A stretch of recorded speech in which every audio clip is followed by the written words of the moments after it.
तो आज की वीडियो में एनालाइज करेंगे India's dominating victory over Pakistan and England's crazy upset against Afghanistan. Also बात करेंगे about Ronaldo's comments on his retirement plans and United's takeover situation. And lastly Bosnia versus Portugal और Peru versus Argentina के भी preview करेंगे। So let's begin.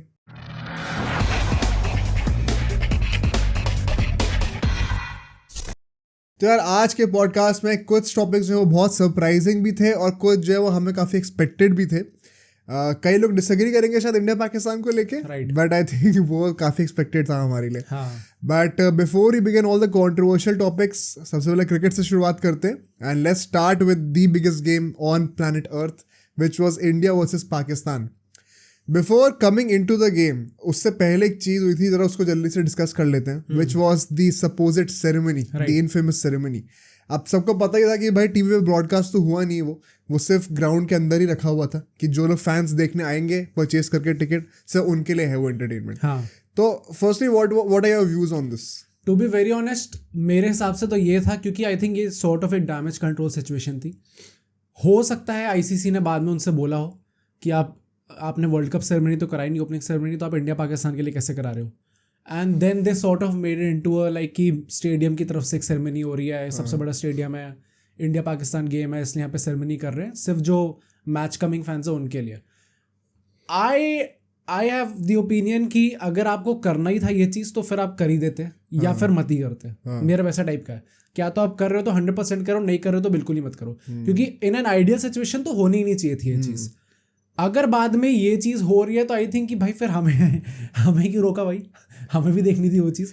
मतलब यार मुझे ऐसा लगता है कि आइडिया तो बिल्कुल ही नहीं होना चाहिए था ये, एंड हमने इसको लास्ट पॉडकास्ट में भी डिस्कस किया था डिटेल में, but I think this is still a better move than actually putting it out for everybody on planet earth broadcast करके। बिकॉज अगर हम लोग अब सोचे तो बेसिकली ये क्या था, it is kind of in a sense BCCI saying कि अच्छा यार ये इवेंट इतना बड़ा है दोनों कंट्रीज के लिए, तो हाँ वर्ल्ड कप के लिए एक चीज़ मैटर नहीं करता उतना ज़्यादा, तो हम लोग आपस में for the people of those two countries जो कि वो मैच देखने आ रहे हैं, राइट, उनका ताकि थोड़ा एंटरटेनमेंट हो जाए, इतना बड़ा ओकेजन है तो उनको भी स्पेशल फील हो, उसके लिए एक छोटा सा इवेंट रख लेते हैं अंदर ही अंदर। Because the moment they would have broadcasted it on online platforms as well as on TV, तो वो सेरेमनी ही मानी जाती है। एंड जो हम लोग कह रहे हैं ना कि शायद आईसीसी ने डैमेज कंट्रोल करा है, वो भी मुझे लगता है थोड़ा सा अजम्पशन बेस्ड ओपिनियन है, because we don't really know कि क्या था। हो सकता है बीसीसीआई स्टार्टिंग से ही इस इंटेंशन से रही हो, तो because they never made it clear कि वो लाइव आने वाला है इतने बजे से इतने बजे तक, वो कभी भी किसी ने कुछ नहीं बोला था। तो may be it was always the intention of BCCI कि आप हमेशा से ही सिर्फ इन स्टेडियम फैंस के लिए ही रखा जाए ये इवेंट को। तो उस मामले में I think it is still much better than actually making it sort of an opening ceremony for the world cup which would have been the worst case scenario. तो आई एम ग्लैड कि ये मतलब वो वही ना initial reaction I think सबका यही था कि हमें क्यों नहीं देखने को मिल रहा है, but in hindsight I think ये सही डिसीजन था कि ब्रॉडकास्ट नहीं किया गया, वरना क्योंकि ऑटोमेटिकली उसकी वैल्यू फिर कम भी हो गई। टॉकिंग पॉइंट ही नहीं रहा बेसिकली, टॉकिंग पॉइंट नहीं रहा, but I would still say कि ये सब करने की जरूरत ही नहीं, आइडियली होना नहीं चाहिए। जो फैंस थे अल्टीमेटली, जो कि हमने देखा क्राउड, क्या क्रेजी क्राउड था, वो वैसे भी आ ही जाता, तो इतना मन बहलाने की जरूरत थी नहीं।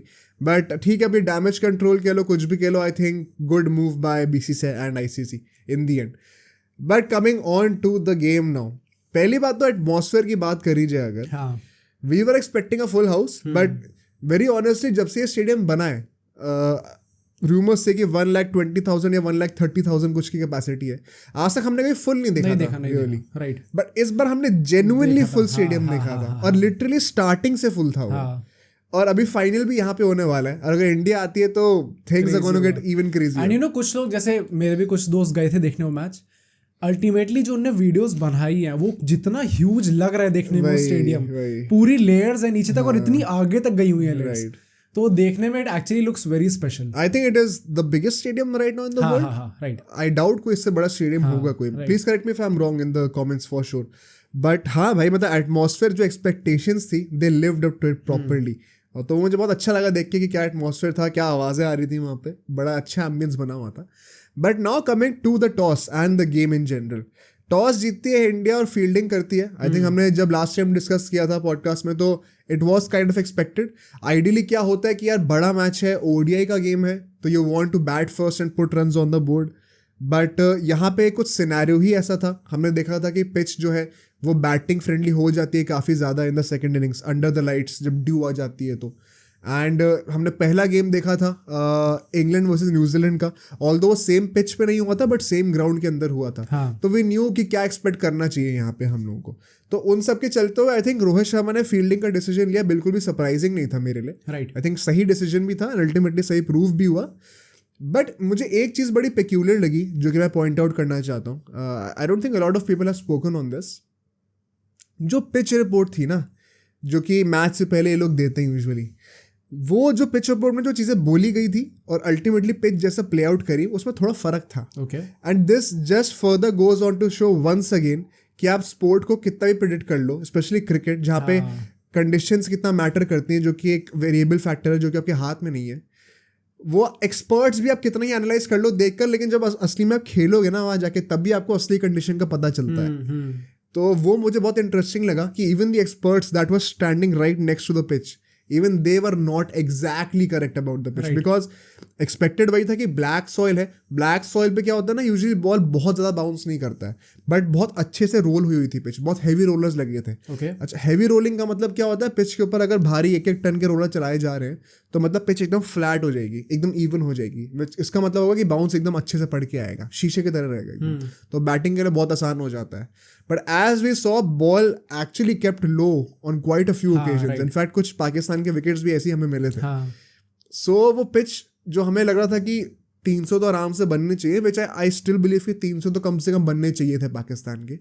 बट वो 350 वाला पहले इनिंग का जो हम टारगेट लेके चलते हैं, मान लो specially after the first game जैसे हमने देखा था, बटलर ने खुद ही कह दिया था कि हम लोग 330-350 टारगेट कर रहे थे, वो शायद इस पिच पे नहीं बनता। एक तो इफ़ यू आर सेइंग कि 300 बनने चाहिए थे, जैसे बाबर की बाद में अपना पोस्ट मैच प्रेस कॉन्फ्रेंस में उसके कमेंट्स आते हैं कि वी वर टारगेटिंग 270-280 मैक्स।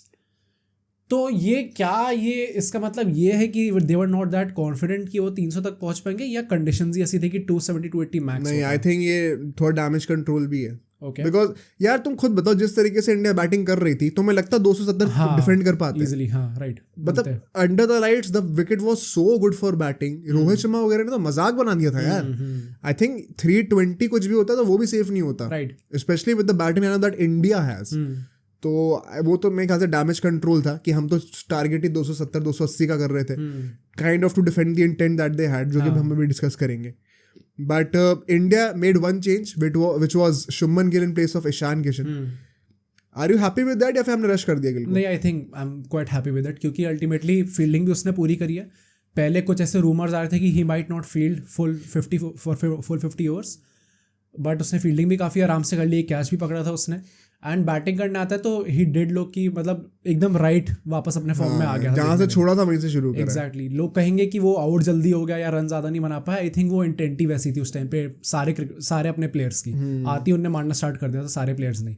तो I won't criticise him on that, and I think जैसा भी करा उसने बढ़िया करा, बढ़िया था ना। ओवरऑल अच्छा डिसीजन रहा इंडिया के लिए, बिकॉज थैंकफुली कुछ इंजरी नहीं हुई या फिर कुछ उसकी तबीयत खराब नहीं हुई। हैट्स ऑफ टू हिम दो, कितनी जल्दी रिकवर कर रहा है बंदा। बिल्कुल। अभी यार ये उसने भी कहा था, आई थिंक कमेंट्री में उस टाइम पे संजय मांजरेकर था एंड वकार यूनुस वगैरह थे, तो वही कह रहे थे कि it is remarkable how quickly he has recovered, but we also have to keep in mind कि ही इज 24 इयर्स ओल्ड, तो it is expected kind of कि उस उम्र में बॉडी जल्दी से रिकवर भी करती है। इफ यू आर अबव 30 तो शायद उतना टाइम ना, तो थोड़ा ज़्यादा टाइम लगता है, राइट. तो बट नहीं, full credit to him for sure. और यहाँ पे coming on to the first innings now, because Pakistan ने कोई चेंजेस नहीं करे थे, एंड आई थिंक वो सही डिसीजन भी था। हमने डिस्कस भी किया था कैसे क्या उन्हें चेंज करना चाहिए, maybe they might be tempted to play one more seamer, but I think सही डिसीजन था कि नहीं करा, should have stuck to the winning combination. But अब हम लोग यहाँ पे जो बात करेंगे फर्स्ट इनिंग्स की, वो बात होने वाली है about Rohit Sharma's brilliant captaincy and the bowlers of course, because जो इन दोनों चीज़ों का कॉम्बिनेशन रहा है ना, वो इतना लीथल था, which was the major reason why इनका इतना बड़ा कोलैप्स हुआ एकदम ऑल ऑफ अ सडन। पहले के 10 ओवर की बात करते हैं, 49 रन बनते हैं पाकिस्तान के, एंड 1 विकेट गिरता है। अब ये ना एग्जैक्टली पूरी पिक्चर पेंट नहीं करता पहले 10 ओवर की, बिकॉज स्टार्टिंग के 8 ओवर में ऐसा लग रहा था कि पाकिस्तान बहुत कंफर्टेबल है, राइट. और वहीं पर रोहित शर्मा की कैप्टेंसी की बात आती है।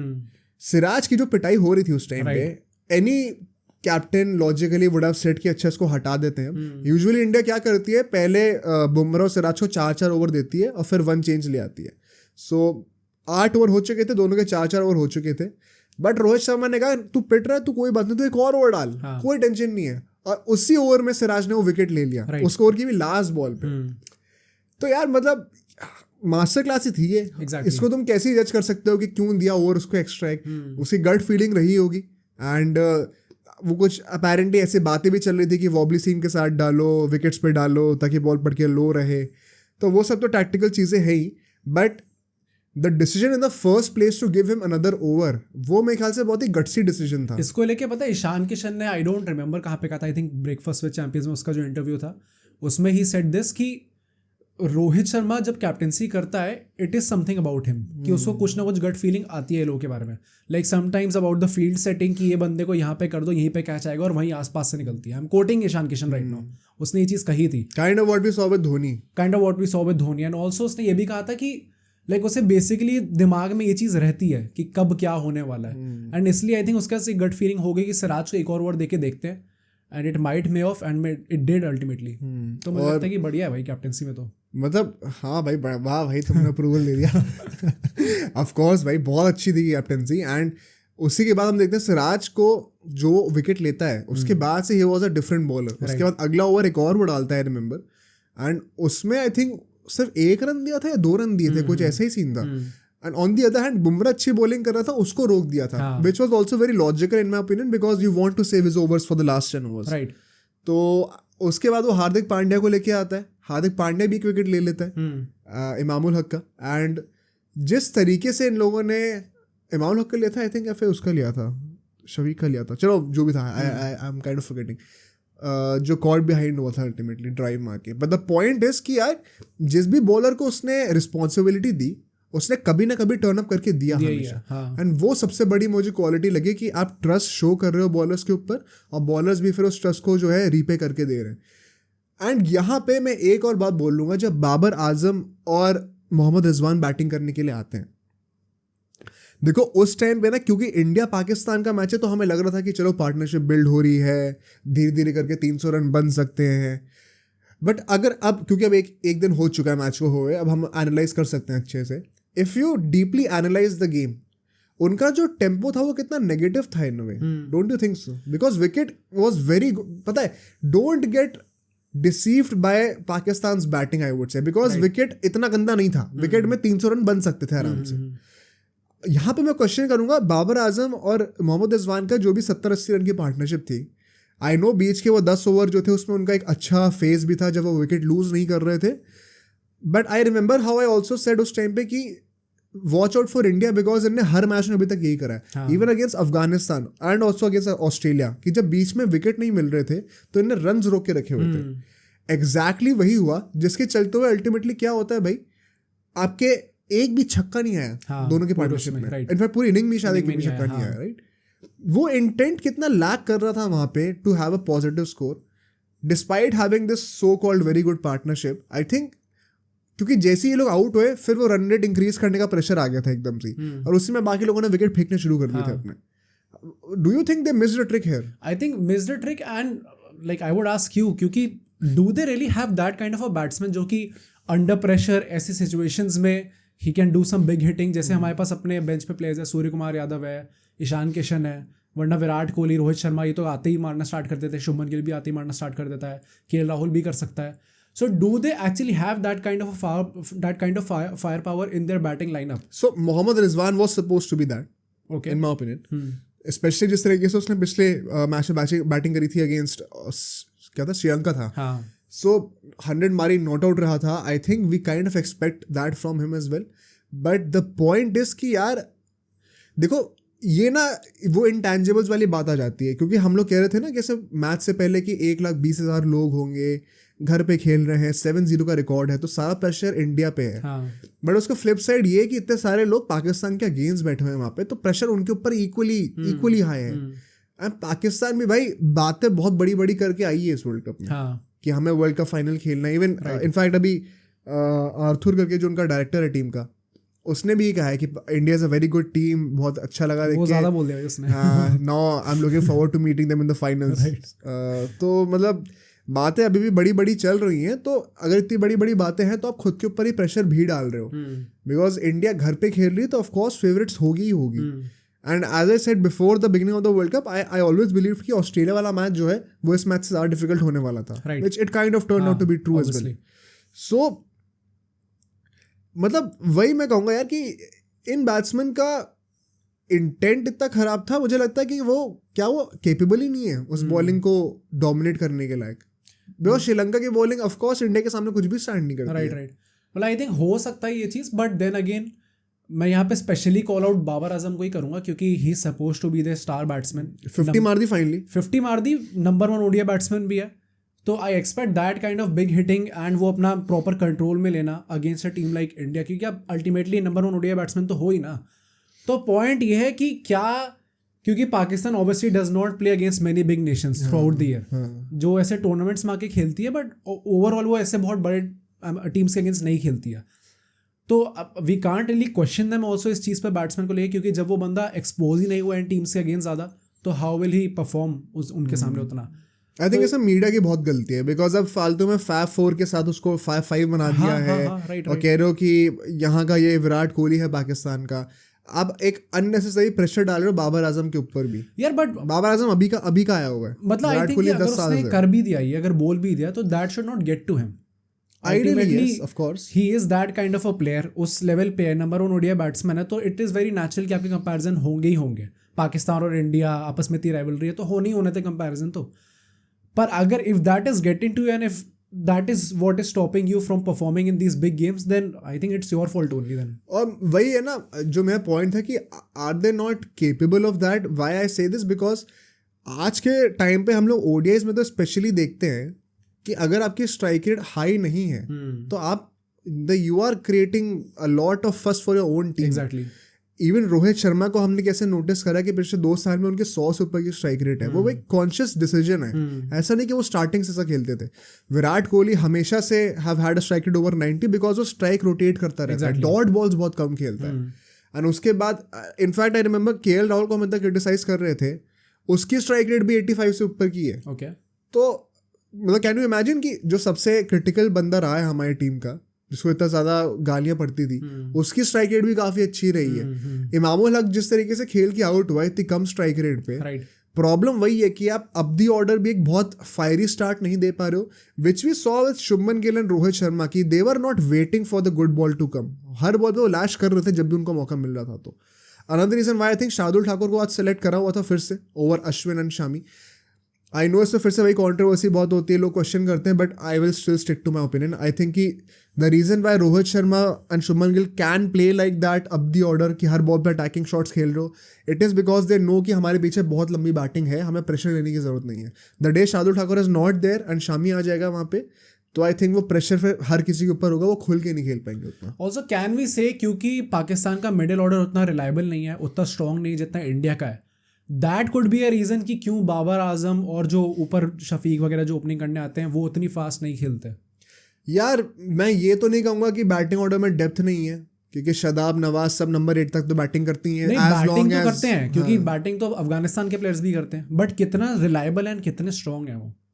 यार मैं कहूँगा कि आप रिलायबिलिटी की बात एक बार के लिए छोड़ दो, अगर आपके पास डेप्थ है ना तो आपको फिर भी थोड़ा अटैकिंग तो खेलना ही पड़ेगा. और मैं ये बात फिर भी मान लेता अगर ये बात चेन्नई में हो रही होती, बट अगर आप गुजरात में खेल रहे हो, अहमदाबाद में खेल रहे हो, राइट, आप मतलब बिना बैटिंग डेप्थ के भी आप इससे बेटर बैटिंग कर सकते हो. एटलीस्ट इंटेंट तो दिखाओ. आपने एक भी छक्का कैसे नहीं मारा यार, कुछ इंटेंट ही दिखा दो. मैं कह रहा हूँ मान लो ऑन पेपर स्ट्राइक रेट अच्छी नहीं हो पाई, समझ गया एक बार को, लेकिन स्ट्राइक रेट अच्छी करने के लिए ट्राई तो करो. आपने वो ट्राई भी नहीं करा. बहुत डिफेंसिव माइंडसेट था इनका. एंड पता उस टाइम पे आई रिमेंबर, हाँ कहा विकेट नहीं गिर रहे थे, आई थिंक 152 for 2 कुछ था उस टाइम पे, जब अल्टीमेटली कोलैप्स शुरू हुआ. एंड तब तक ये था कि इंडिया ना बहुत क्लेवरली और बहुत साइलेंटली चुपचाप जो है ना रन नहीं दे रही थी बीच के ओवरों में. ऐसी 50-55 रन मैक्स टू मैक्स, कभी 60-70 रन तो कभी जा ही नहीं रहे थे बीच में.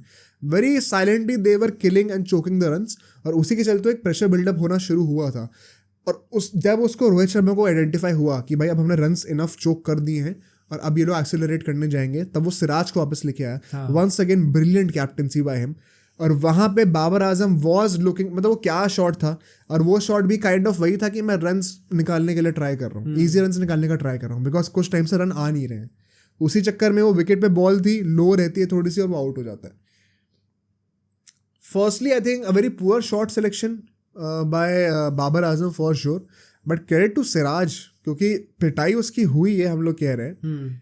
मतलब लोग पाकिस्तान से कंपेयर करें तो हारिस रऊफ जैसे बंदे 7 के ऊपर की इकोनॉमी से गए। राइट। सिराज को हम कह रहे हैं कि सबसे बुरा बॉलर था हमारा, उसने फिर भी 2 विकेट लिए एंड इकोनॉमी उसकी 7 से कम की है इनफैक्ट। तो I think great performance by everybody who got the chance. और नोटिस हाउ जब बाबर आजम का विकेट गिरा, सिराज ने जब विकेट लिया उसका, तब रोहित शर्मा ने आइडेंटिफाई करा कि अब मुझे एक ओपनिंग मिल गई है गेम में, क्योंकि वो पार्टनरशिप 70-80 रन की चल रही थी उस टाइम से, तो इंडिया थोड़ा बैकफुट पे थी, चुपचाप रन स्ट्रोक कर रही थी। जैसी ही ओपनिंग मिली, वापस वो कुलदीप यादव को भी लिया, बुमराह को भी लिया, और जो आ रहा है उनने एक ओवर में 2-2 विकेट भी निकाले। राइट। तो identifying the opportunity to go for the kill and then actually executing the kill, वो मुझे लगता है रोहित शर्मा ने बहुत अच्छी तरीके से एग्जैक्टली, मतलब क्योंकि बॉलर्स की क्वालिटी तो थी हमारे यहाँ पे, बट द फैक्ट इज कि उस चीज़ को, अपॉर्चुनिटी को आइडेंटिफाई करके रोहित शर्मा ने जिस तरीके से अपनी स्ट्रैटेजी इंप्लीमेंट करी है, a lot of the credit has to go to his captaincy. मतलब क्रेजी कैप्टेंसी थी उसकी। And not even just that, field setup भी। आई रिमेंबर जब सिराज पहले के कुछ ओवर में रन पिट रहे थे उसके ओवर में, तो स्लिप हटा दिया था उसने, सबको लगा काइंड ऑफ कि क्या डिफेंसिव कैप्टेंसी हो रही है थोड़ी सी, but he proved everybody wrong, because उसने जैसे ही वो स्लिप हटाया तो उसके बाद से रन आने कम हो गए थे, बिकॉज एज आई सेड पहले के 10 ओवर में अल्टीमेटली सिर्फ 49 रन ही आए हैं, which is less than 5 run an over economy के बेसिस पे देखें तो वो रन उसने थोड़े से चोक करे, और फिर थोड़ा प्रेशर आया, स्टंप से बॉलिंग कराई सिराज से, एक एक्स्ट्रा ओवर देके विकेट मिल गया। अब पता मैं क्यों कह रहा हूँ रोहित शर्मा की कैप्टेंसी को लेके, क्योंकि मैंने इतना रिलेटिवली मैंने थोड़ा नया देखना स्टार्ट किया क्रिकेट, एंड उसके बाद भी कुछ ऐसी कैप्टेंसी की परफॉर्मेंसेस होती है जिनको लाइक मैच देख के फीलिंग आ जाती है कि ये भाई इसकी वजह से हो रही है सब चीज़ें, तो वो एक्चुअली में वो दिख रहा था फील्ड पे। Would you now say कि he is a better captain than Virat Kohli? भाई वर्ल्ड कप जीत जाते हैं उसके बाद let's have a conversation, let's have a podcast on it, उसके बाद बात करेंगे। बट हाँ भाई, ये मैच में तो गजब था। And even the DRS calls, right, क्योंकि कुछ स्पेशली द लास्ट विकेट जो था जडेजा का, लग रहा था ऑन पेपर देखने में कि शायद नॉट आउट ही है, but to trust the keeper, the bowler and the surrounding fielders, the senior players like Virat Kohli, और फिर सबके सुन के खुद का डिसीजन लेना, आई थिंक वो भी एक स्किल है यार, और वो करेक्टली इंप्लीमेंट हो रहा है, बिकॉज वो विकेट्स बहुत क्रूशियल होते हैं। हमने कितनी बार देखा कि टेल जो है वो एक्स्ट्रा 20-30 रन बना देती है कई बार, और फिर गेम फंस जाता है। तो जैसे हमने ऑस्ट्रेलिया वाले मैच में देखा था कि वो आखिरी में स्टार्क वगैरह ने थोड़े 20-25 रन एक्स्ट्रा बना दिए थे, यहाँ पे वो भी नहीं होने दिया, बिकॉज 152 for 2 थे, उसके बाद 191 पे ऑल आउट हो गए, तो तुमने 39 रन में 8 विकेट ले लिए भाई, कोई चांस ही नहीं दिया।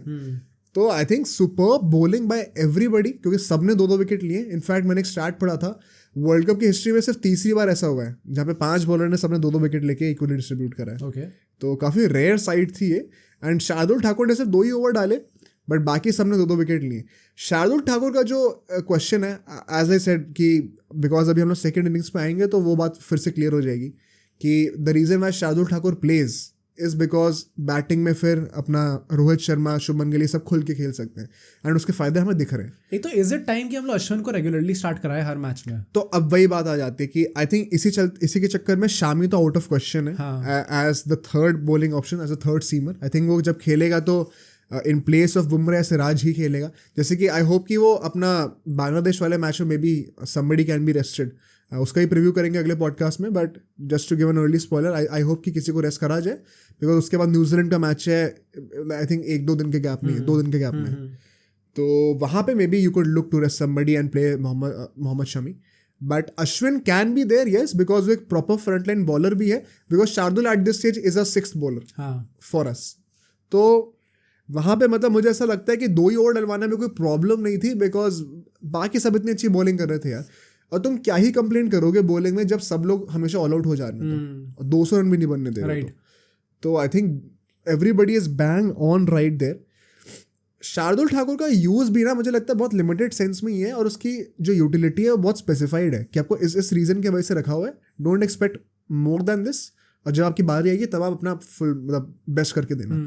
अश्विन के साथ ये भी है कि Ashwin ideally in my opinion should be starting, because वो बॉलिंग में भी एक फ्रंट लाइन बॉलर का ऑप्शन दे देता है और बैटिंग भी कर लेता है। द क्वेश्चन हेयर इज कि एक ये होता है ना कि possibly what could have been या what if, 2 what if scenario हो सकते हैं यहाँ पे। अगर अश्विन खेलता तो शायद 190 की जगह 150 हो जाते हैं, 150 पे ऑल आउट हो जाते हैं। दूसरा सिनेरियो ये है कि क्या वो प्रॉब्लम ऑफ प्लेंटी भी हो जाती, कि एक अश्विन भी फ्रंट लाइन बॉलर है, किसको पहले बॉलिंग करूँ किसको बाद में करूँ।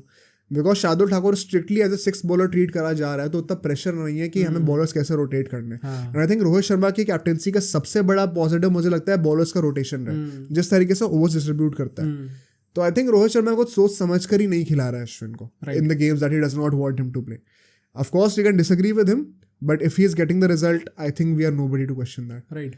So all in all a great performance. Any last words on Pakistan's collapse? I think मैं तो ये कहूँगा कि बैटिंग पिच हो या बॉलिंग पिच हो, चाहे चेन्नई की हो या फिर मोटेरा की बात हो, किसी में भी अगर आप 190s में आउट हो जा रहे हो तो फिर वो अच्छा टोटल है नहीं।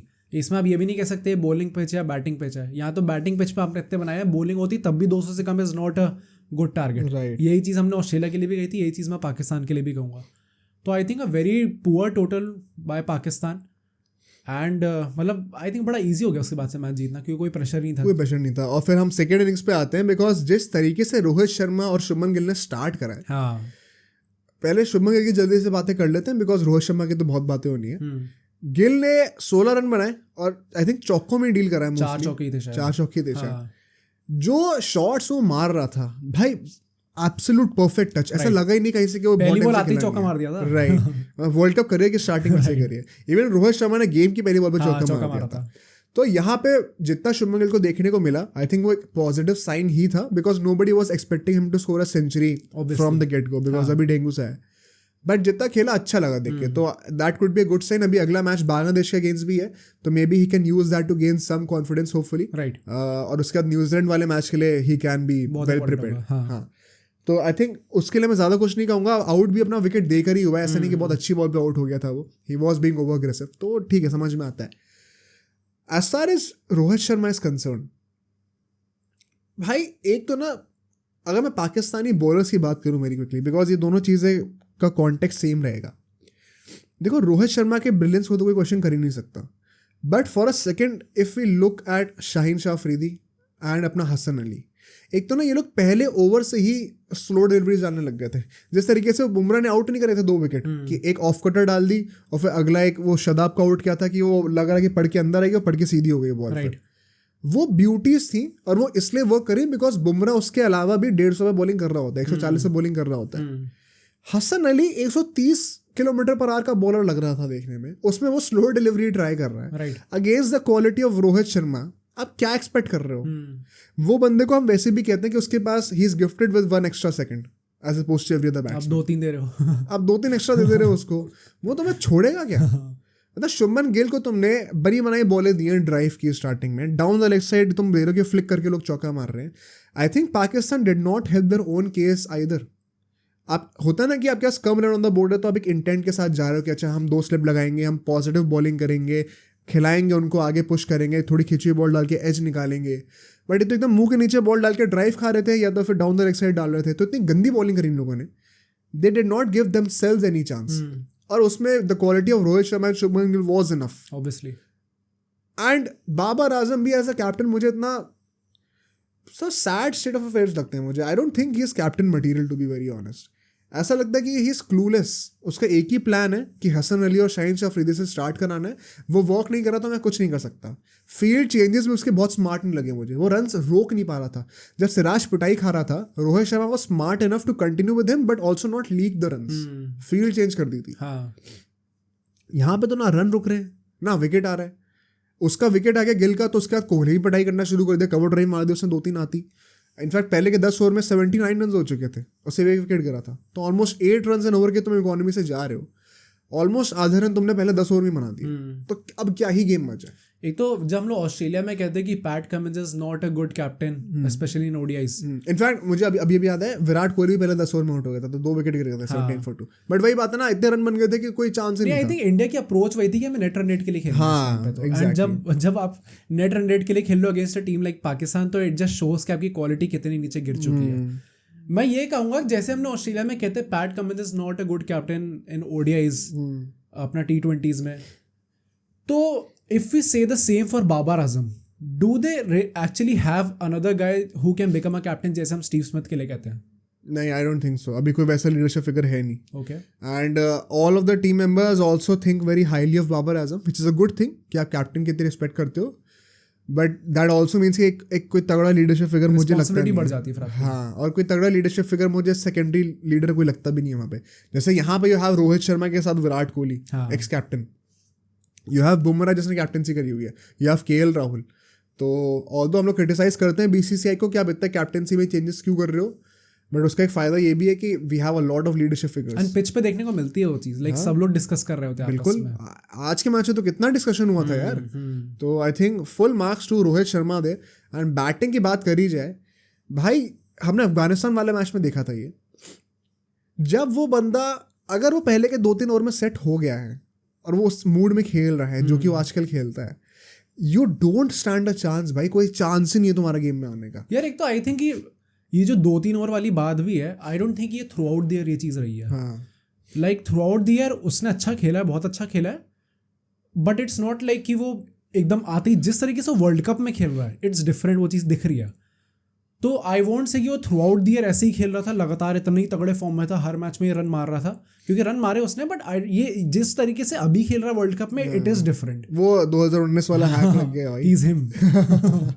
तो वही मैं कहूँगा यार कि मुझे याद है जब वो ऑस्ट्रेलिया के अगेंस्ट आउट हुआ था, जो उसकी शक्ल थी ना जब आउट हुआ था, तो वो दिख रहा था साफ साफ मुझे कि बहुत डिसअपॉइंटेड था। अरे did you see that reel जो कि बहुत फेमस हो रही थी बाद में, जिसमें एक सैड सा म्यूजिक लगा देते थे पीछे, बट मैच खत्म होने के बाद KL राहुल जा रहा था और रोहित शर्मा ऐसे उससे रोकता, फिर ऐसे करके हाथ मिलाता उससे और ऐसे कुछ बोलता उससे, फिर राहुल जा रहा है सामने, कैमरा दिख रहा है रोहित शर्मा के पास आते हैं, और वो इतना सैड नहीं, मतलब in of Rahul's performance plus sad at the moment कि मैंने उतना अच्छा क्यों नहीं खेल पाया, वो चीज दिख रही थी उसके फेस पे एक्चुअली में।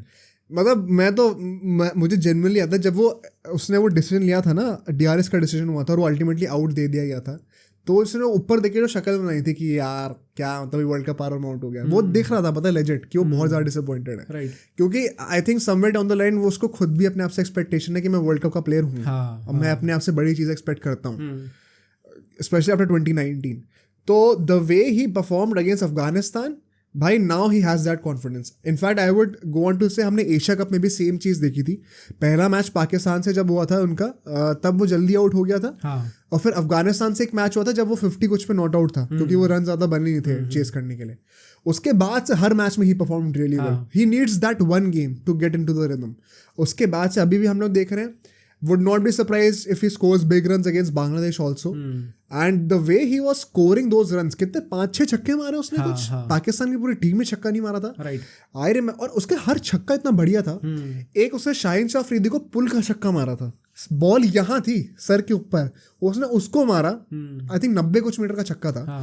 उसके बाद आई थिंक नवाज बॉलिंग कर रहा था, उसको उसे स्टेप आउट करके ऐसे फ्लिक सा कर दिया, वो भी 80-90 मीटर का छक्का था। फिर एक आई थिंक हारिस रॉफ था, कौन था, उसको कवर्स के ऊपर से 80-90 मीटर का छक्का मार दिया। तो जो छक्के उसने मारे भी है ना, वो मतलब हर एरिया ऑफ द ग्राउंड में थे और क्वालिटी और क्लास दिख रही थी उसमें उसकी। एंड जो लोग उसको मजाक उड़ा रहे थे कि अफगानिस्तान के अगेंस्ट तो सब मार लेते हैं, अब चुप हो जाओ, अब सही में चुप हो जाओ भाई। तो लास्ट वर्ल्ड कप में उसने हर बड़ी टीम के अगेंस्ट रन मारे थे, पाकिस्तान, इंग्लैंड, ऑस्ट्रेलिया, हर किसी के अगेंस्ट रन मारे थे। तो यहाँ पे भी we can't question his quality. But I would say कि as a Rohit Sharma fan I was so disappointed कि 100 नहीं हुई यार। आई थिंक मतलब अगर आज 100 होती ना, I would have placed my bets on breaking that record, 5 centuries 5 वाला भाई, क्योंकि जिस फॉर्म में वो है ना अभी, जैसा चल रहा है, ही कैन जेन्युइनली डू। अभी नेदरलैंड्स बची है खेलने के लिए, श्रीलंका बची है खेलने के लिए, बांग्लादेश है, चांस होता भाई 3 मैच में। तो मतलब उसने आउट तो हुआ वो, आई नो मेरे लिए बहुत डिसअपॉइंटिंग थी वो चीज़, but at the same time you just have to appreciate his selflessness, क्योंकि उसे पता है कि he can easily get 100 right now. 85-83 something पे आउट हुआ था, 15 रन तो मजे में मारता वो, but still at that moment if you are thinking about the team कि हमें नेट रन रेट ठीक करना है and I have to still continue hitting runs, उसके बाद अब आउट हो रहे हो, तो दैट जस्ट शोज कि आप लिटरली खेल ही टीम के लिए रहे हो, it's not about personal records right now. तो आई थिंक ये जनरली भी मुझे लगता है कि इंडियन टीम में स्पेसिफिकली काफ़ी चीज़ है कि सब लोग टीम के लिए खेलते हैं, एंड जस्ट अगर if you are the captain you have to lead from the front, and Rohit Sharma is doing just that. और उसके बाद हम देखते हैं एक तो विराट कोहली भी जिस तरीके से आउट है, would you say anything on that? Speed curse है क्या? आई थिंक हो सकता है स्पीड कर्स एक्चुअली में, but still at the end of the day हम लोग जीत गए, तो I don't really have a problem with it. But I think वो भी थोड़े मूड में था कि आज मैं भी किसी से कम थोड़ी हूँ। हाँ, वो आते उसने चौके मारे थे, कवर ड्राइव वगैरह, क्रेजी था वो। बट वही है, वो भी अग्रेसिव हो रहा था एंड हाँ, उसमें आउट हो गया. आई हाँ. थिंक भाई not much to look into it, because जैसे गिल आउट हुआ था वैसे ही Virat Kohli was also trying to be aggressive. उसके बाद श्रेयस अय्यर और KL Rahul then see off the game. KL Rahul once again very composed, मुझे बहुत अच्छा लगा देख के the new role that he is adapting to. Right. Shreyas Iyer का अकेले में एक मिनट लूंगा, बिकॉज उस टाइम पे थोड़ा लग रहा था कि क्या बोरिंग कर रहा है, मैच को जल्दी खत्म करे. But in hindsight it is also important for him to get that confidence. नहीं वो मारे, एंड आई थिंक उस टाइम पे वो लोग ये भी समझ गए थे कि भाई अगर एक और विकेट गिर जाता है ना, थोड़ा डाइसी भी हो सकती है चीज़ें. तो इट्स इंपॉर्टेंट कि हम लोग कंट्रोल रहे हैं इस चीज़ का एंड हम लोग गेम को खत्म करके आए. तो अच्छा ही है दोनों ने करके. अच्छा ही है, 50 मारता अल्टीमेटली. हाँ, right. 2 गेम से नॉट आउट रहा है. After that horrendous shot against Australia, I think उसके बाद से he has been very conscious with his approach, because वो खुद भी रियलाइज करता है प्रॉब्ली कि मैं फालतू का ओवर अग्रेसिव हो रहा हूँ. हाँ. जरूरत नहीं है इतना होने की. तो I appreciate that correction also from Shreyas Iyer and very important for him. Bad news for Ishan Kishan probably, but good for Shreyas Iyer for the team. And और तो कुछ यार ज़्यादा कुछ था नहीं. I think all in all very one sided game. And qualify तो अब कर ही जाएंगे मोस्ट लाइकली, बिकॉज बांग्लादेश से भी है अभी, नीदरलैंड से भी मैच है. अगर ऐसे समझो ना, अगर कल का मैच हम लोग जीत गए, कल मतलब कह रहा हूँ मैं, थर्सडे का मैच अगर हम लोग जीत गए, अज्यूम कि नीदरलैंड्स वाला मैच तो हमें जीतना ही है. 5 मैच तो ऐसे जीत गए. हाँ, बच्चों जो मैचेस हैं 4 उसमें से एक ही और जीतना है हम लोगों को. तो things do get very easy there. Right. So all and all a very good day for Indian cricket. और टॉप पे आ चुके हैं टेबल के अभी. बट ये एक अच्छा दिन था, और इससे बड़ा सरप्राइजिंग दिन एक हुआ जो कि आज हुआ है जब हम लोग वीडियो शूट कर रहे हैं, उससे कुछ घंटे पहले. बहुत खुश हूँ मैं. Afghanistan versus England. भाई I have so much to criticise England on, because हमने ये पहले मैच से कहते आ रहे हैं हम लोग कुछ चीज़ें, and we will take this moment to criticise them once again, because I think there are genuine problems that are getting exposed in the Indian conditions. पहली बात तो इंग्लैंड टॉस जीतती है और बॉलिंग करती है. I don't understand why you would bowl first on Delhi, on the Delhi pitch. Feroz Shah Kotla में हम लोग देख रहे हैं कितना हाई स्कोरिंग गेम हो रहा है. Why do you want to chase? आप as the England cricket team, आपको काइंड ऑफ थोड़ी प्रैक्टिस भी मिल जाती पहले बैटिंग करके, कि आप अच्छा एक्सपोजर दे पाते हैं हर किसी को. ज़बरदस्ती चेस करके कि अज्यूमिंग कि हम लोग जल्दी ऑल आउट कर देंगे अफगानिस्तान को, ओवर कॉन्फिडेंट थे आप. Because I will tell you why. यहाँ पे ना इंडिया में अगर आपको चेस करना है ना, और पहले बैट्समैन को जल्दी आउट करना है, तो आपके पास अच्छे स्पिनर होने चाहिए. आपने मोइन अली को फिर से नहीं खिलाया. हाँ. आपको लग रहा है कि Adil Rashid, although he took 3 wickets, but उसके साथ सपोर्ट में कितने स्पिनर्स थे? लिविंगस्टोन को तुम क्या प्रॉपर स्पिनर कंसिडर करते हो? इंडिया ने जब चेस किया था अफगानिस्तान के अगेंस्ट, तो भाई दे हैड कुलदीप यादव, रविंद्र जडेजा. मजाक नहीं है वो. आप या तो उस क्वालिटी के स्पिनर्स लो इंडिया के अंदर, कि हमें पता है कि हम पहले चेस भी कर रहे हैं तो हम पहले इनिंग में आउट कर देंगे. आपने ना तो वो करा, जिसके चलते हुए अल्टीमेटली अफगानिस्तान, जो कि एक टाइम पे लग रहा था कि शायद 200-220 रन पे ऑल आउट हो जाएंगे, उन्होंने 280 रन बना दिए. हाँ, राइट. उसके बाद आपकी बैटिंग के तो मैं अलग से भी बोलूँगा उनके लिए. बट हाँ भाई, आई थिंक टॉस में ही डिसीजन गलत लिया इन लोगों ने. But to start with, how would you rate Afghanistan batting? Because पहले का जो ओपनिंग जो पार्टनरशिप थी इनकी, आई रिमेंबर पहले के 10 ओवर में कुछ 70-80 रन बन गए थे इन लोगों के. और गुरबाज ने तो क्या, केकेआर से तो कभी नहीं खेला भाई. पर क्या पता चल जाए इस बार. भाई पता नहीं क्या सीन था यार. बट आई थिंक कि इंटेंट अफगानिस्तान के भी फुल नंबर देने पड़ेंगे उनको, क्योंकि उन्हें स्टार्टिंग से ही मार के खेल रहे थे वो. आई रिमेंबर एक टाइम पे वो स्टार्टिंग के 2-3 ओवर में तो 10 रन पर ओवर के रेट से चल रहे थे. तो आई थिंक वो स्टार्टिंग से इंटेंट दिख रही थी, उस मार के खेल रहे हैं. And I was kind of surprise कि इंग्लैंड की बॉलिंग वॉज दैट बैड कि वो लोग इतना ज़्यादा उन्हें रन्स पड़ने दिए ultimately. And even more bad there batting, क्योंकि वो उस चीज़ को चेस भी नहीं कर पाए. क्योंकि 284 आई स्टिल थिंक वो चेस कर सकते भाई. कोटला में इजीली चेस होना चाहिए. And Afghanistan with all do respect is not a respectable bowling line, क्योंकि ओडीआई में तो एक्सपोज हो ही जाते हो आप यार. एग्जैक्टली. एंड ये उनकी सेकंड विन आई थिंक पूरे वर्ल्ड कप हिस्ट्री में, दैट कम्स अगेंस्ट इंग्लैंड. 2019 में इंग्लैंड ने काफ़ी गंदी तरीके से हराया था उनको. अच्छा, इंग्लैंड का like I was waiting for this to talk about this in the end, but अभी क्योंकि तुमने बोल ही दिया है, I think England with the tag of chokers is not being talked about enough. Okay. हम लोग साउथ अफ्रीका की बात करते हैं, हमने काइंड ऑफ इंडिया की बात करनी शुरू कर दी थी. England has a habit of choking in the easiest of the games in the world cups. हमने 2011 में देखा था अगेंस्ट आयरलैंड, 15 में देखा था अगेंस्ट बांग्लादेश, 19 में भी देखा था ये चीज़, और अब यहाँ पे भी हम लोग देख रहे हैं अफगानिस्तान के अगेंस्ट. हर वर्ल्ड कप में ये एक इजी गेम को ऐसे मेसअप करते हैं ना. और जहाँ तक बात रही ट्रॉफीज़ की, इन्होंने अभी ट्रॉफी जीती हैं 2019 में जाके, और अभी 22 में. उससे पहले इनका भी ड्रॉट था, बहुत लंबा ड्रॉट था. तो ऐसा नहीं है कि ये लोग चोकर इसलिए नहीं कह सकते बिकॉज ट्रॉफीज तो हैं हमारे पास. I don't know why England को चोकर्स क्यों नहीं कहते इतना। मतलब आई थिंक अगर ये लोग अल्टीमेटली टॉप 4 मिस आउट करते हैं बाई चांस, तो आई थिंक फिर तो टैग है भाई।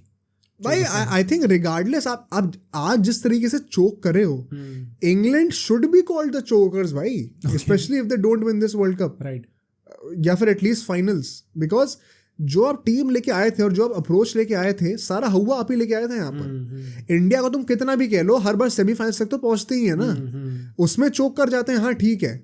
लेकिन पिछले 10 साल में हमारे पास भी एक ट्रॉफी है 2013 में। इंग्लैंड के पास कितनी ट्रॉफीज थी 2009 में जब वो पहली बार T20 वर्ल्ड कप जीते थे? पिछले 10 साल में कितनी ट्रॉफीज थी? राइट। और अभी 19 में जीते, तब भी पिछले 10 साल में एक ही ट्रॉफी थी। तो अगर इंडिया एक ट्रॉफी लेकर चोकर्स है, तो ये क्यों नहीं चोकर्स है भाई? तो आई थिंक ये तो एक क्योंकि हमने भी इतना रियलाइज नहीं करा था इस नैरेटिव को, but now that I think of it, ये जेन्युइनली से उन पूरे 10 सालों में इंग्लैंड की टीम भी उतनी स्ट्रांग थी जितनी इंडिया की थी भाई। अगर नहीं भी तो it is your fault. Cricket तुमने इन्वेंट करा है, तुम्हारे पास कोई कमी नहीं है रिसोर्सेज की। और जो रेवोल्यूशन तुम लेके आओ व्हाइट बॉल क्रिकेट में, वो ऑयन मॉर्गन के बाद आया, तुम्हें पहले लाना चाहिए था वो। तुम सो रहे थे क्योंकि तब, इसलिए तुम लेके नहीं आ पाए। जब तुम 2015 में पिटे थे, जब तुम्हारा ह्यूमिलिएशन हुआ था, तब तुम्हें तुम्हारी आंखें जाके खुली। उसके बाद तुम्हें समझ में आया कि हमें क्या करना है एग्जैक्टली व्हाइट बॉल क्रिकेट में। तो और अब उसको वो उस एक्सट्रीम लेवल पे लेके आ गए कि वो इंडिया में वर्क नहीं कर रही वो चीज़, which I will come to when we'll talk about their batting. But हाँ, coming back to Afghanistan for a second, because starting बहुत अच्छी होती है, बट फिर all of a sudden 3 wicket गिर जाते हैं, इंक्लूडिंग गुरबाज का जो रनआउट होता है।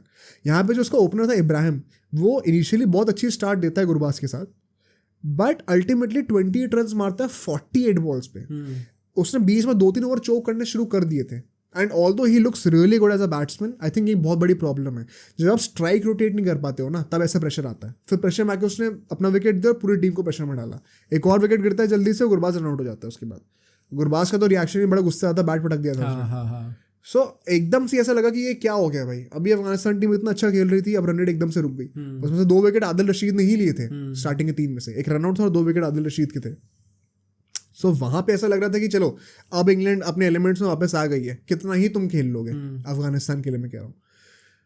और उसके बाद भी आई थिंक बीच के ओवर्स में भी 40-45 रन मैक्स टू मैक्स ऐसे था। 49 रन आ गए एक बार बीच में, बट आखिरी के 10 ओवर में they somehow pull back, 60-70 run मारते हैं दोबारा।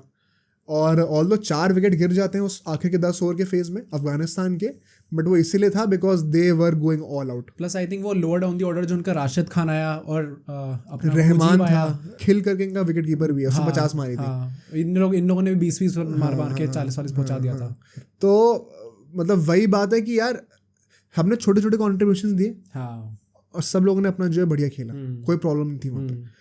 और फिर उसके बाद हम लोग देखते हैं कि काइंड ऑफ किसी तरीके से ड्रैग आउट करके ये लोग 280 के पार करते हैं। और यहाँ पे मैं इंग्लैंड का एक क्रेडिट दूंगा यहाँ पे कि हमने देखा कि सैम करन और अपना स्टार्टिंग में क्रिस वोक्स, ये दोनों की पिटाई हो रही थी। दोनों ने 4-4 ओवर डाले और बहुत पिटाई हुई। तो यहाँ पे इंग्लैंड के पास ये लग्जरी थी कि उनसे बॉलिंग और करवाई नहीं। 7 बॉलिंग ऑप्शंस थे, जो रूट से कुछ और करवा दिए और सब लोगों ने अपना इक्वली डिस्ट्रीब्यूट करके अच्छी बॉलिंग परफॉर्मेंस दे दी जितना कर सकते थे, बिकॉज बाकी सब लोग डिसेंट थे, इतना बुरा भी नहीं था। स्पेशली गिवन कि ये कोटला के पिच है, तो यहाँ पे रन तो एक्सपेक्टेड होती ही पिट में। तो आई थिंक ये एक फ़ायदा था इंडियन क्रिकेट टीम का, जो नया अप्रोच लेके आए हैं। बट इसी का जो फ्लिप साइड है वो ये है, जो सेकंड इनिंग्स में हम लोग आएंगे अभी। पहले के 10 ओवर में हम लोग देखते हैं कुछ 50-60 रन मारते हैं लोग, बट 2 विकेट खो देते हैं वहाँ पे, बेस्टो का और जो रूट का, बिग विकेट्स। आई थिंक काफ़ी इंकरेजिंग स्टार्ट थी for Afghanistan, because you can afford to leak some runs, but अगर विकेट गिर रहे हैं तो दैट इज गुड। और यहाँ पे ना once again I would criticise their approach. आज फिर से ऐसा लग रहा था देखने में कि ये लोग 50 ओवर खेलने जा ही नहीं रहे भाई। इनको जल्दी पड़ी है चेस करने की। तुम इंडिया में ऐसे नहीं खेल सकते यार। और इंडिया में द मोस्ट पार्टर विकेट सो फार दिल्ली की थी। अगर आप वहाँ पे ये चीज़ इंप्लीमेंट नहीं कर पा रहे हो तो आप बाकी ग्राउंड में तो भूल ही जाओ। एग्जैक्टली। तो यहाँ पे यार मतलब उसके बाद अगले के जो 10 ओवर होते हैं उसमें ये लोग थोड़े इनफैक्ट और रन मारते हैं, 60-65 रन मार देते हैं। तो वो वही ना एग्जैक्टली वो ट्रैजेक्टरी एक्सेलरेट कर रही थी इनकी। They were looking to score runs और at a much higher rate, कि हम लोग को पूरे 50 ओवर तक लेके जाना ही नहीं है, हम लोग को पहली चेस कर देना है। बट उसके चलते उन्होंने 2 विकेट और लूज कर दिए। फिर अगले के जो 10 ओवर होते हैं 20th to 30th ओवर, इसमें सिर्फ 28 रन आते हैं। सिर्फ 28 रन, मतलब 2.8 की इकोनॉमी यार। आप इतना स्ट्रगल कर रहे थे और उसमें दोबारा 2 विकेट और गिर गए। तो अल्टीमेटली 30th ओवर आता था, आपके 6 विकेट गिर चुके थे, सिर्फ 1-2 बैट्समैन और बचे थे, क्रिस वोक्स वगैरह। और यहाँ पे full credit to the bowling lineup of Afghanistan यार। Do you think they picked up something from that match against New Zealand, क्योंकि उनने भी सॉर्ट ऑफ चोक करके रखा है एंड देन वो विकेट्स गिराते ही इंग्लैंड अपने, तो इन लोगों ने भी चोक कर दिया था सॉर्ट ऑफ रन्स में as you said. I think ये एग्जैक्टली वो सिनेरियो नहीं था because Afghanistan were not exactly successful in choking the runs. I think England बहुत एरोगेंट थी और बहुत लाइटली ले गई इन लोगों को और कैजुअली विकेट थ्रो अवे कर दिए। आई थिंक प्रॉब्लम वो थी इनफैक्ट जब, और एक सबसे बड़ी प्रॉब्लम क्या थी जो कि मैंने ट्वीट भी करा था कि आप कितना भी कह लो हमारा अग्रेसिव अप्रोच है, हम नई तरीके से वाइट बॉल क्रिकेट खेलते हैं, अगर आप इंडिया में आ रहे हो ना तो आप इंडियन कंडीशंस के हिसाब से खेलोगे। आप अपना ब्रांड ऑफ क्रिकेट यहाँ पे नहीं चला सकते। आप स्पिनर्स को अवॉइड नहीं कर सकते अगर आपको इंडिया में वर्ल्ड कप जीतना है। तो स्पिनर्स के अगेंस्ट ये लोग इतना मिजरेबल लगते हैं और स्पिनर्स ना ही खुद अपने लाइनअप में इतना रखते हैं कि उसको यूटिलाइज कर पाएँ। वो दोनों चीज़ें इनको किल कर गई आज। अपने लाइनअप में स्पिनर्स इनफ नहीं थे ताकि ये 250-280 की जगह 220 पे रोक पाते, और जब मुजीब और राशिद जब बॉलिंग करने आए दोनों ने 3-3 विकेट लिए। मैं एग्जांपल यहाँ पे यूज़ करूँगा क्रिस वोक्स का, जिस तरीके से वो आउट हुआ मुजीब पर, गूगली को वो रीड ही नहीं कर पाया यार। बैट वो कवर ड्राइव मारने जा रहा था, बैट और पैड के बीच में से अंदर आके बॉल निकली googly. That was the biggest sign of worry for me कि इंग्लैंड क्रिकेट टीम जो है ना, इन लोगों को स्पिनर्स को खेलना ही नहीं आता भाई। सबसे बड़ी प्रॉब्लम यही है, स्पेशली लेग स्पिनर्स को तो ये लोग पता नहीं क्या हो जाता है इनको। और इंडिया में अगर तुम खेल रहे हो, I am tempted to see कि लखनऊ में क्या होता है इंडिया के अगेंस्ट यार, राइट, बिकॉज वो तो that wicket is going to be much more supportive of spin than the Delhi pitch. Exactly. तो बहुत मजा आएगा देखने में कि क्या होता है वहाँ पे, बिकॉज जिस तरीके से इन लोगों ने अपने आप को इम्प्लीमेंट करा है स्पिनर्स के against, they were in shambles. Harry Brook ने थोड़ी बहुत बैटिंग करी but to what extent. And ultimately हम लोग उसमें ये भी देखते हैं कि भाई अपना राशिद खान 3 विकेट लेता है, मुजीब भी 3 विकेट लेता है, एंड आई थिंक नाबी की परफॉर्मेंस भी काफ़ी अच्छी थी। ये तीनों स्पिनर्स बेसिकली, एंड तीनों स्पिनर्स काफ़ी अच्छी परफॉर्मेंस देते हैं। वो भी 2 विकेट लेता है एंड उसने भी कुछ 2 वो की इकोनॉमी से बॉल डाली थी।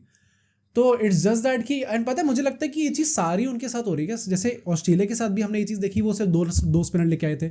अपना ये इंग्लैंड भी 2 स्पिनर लेके आई है।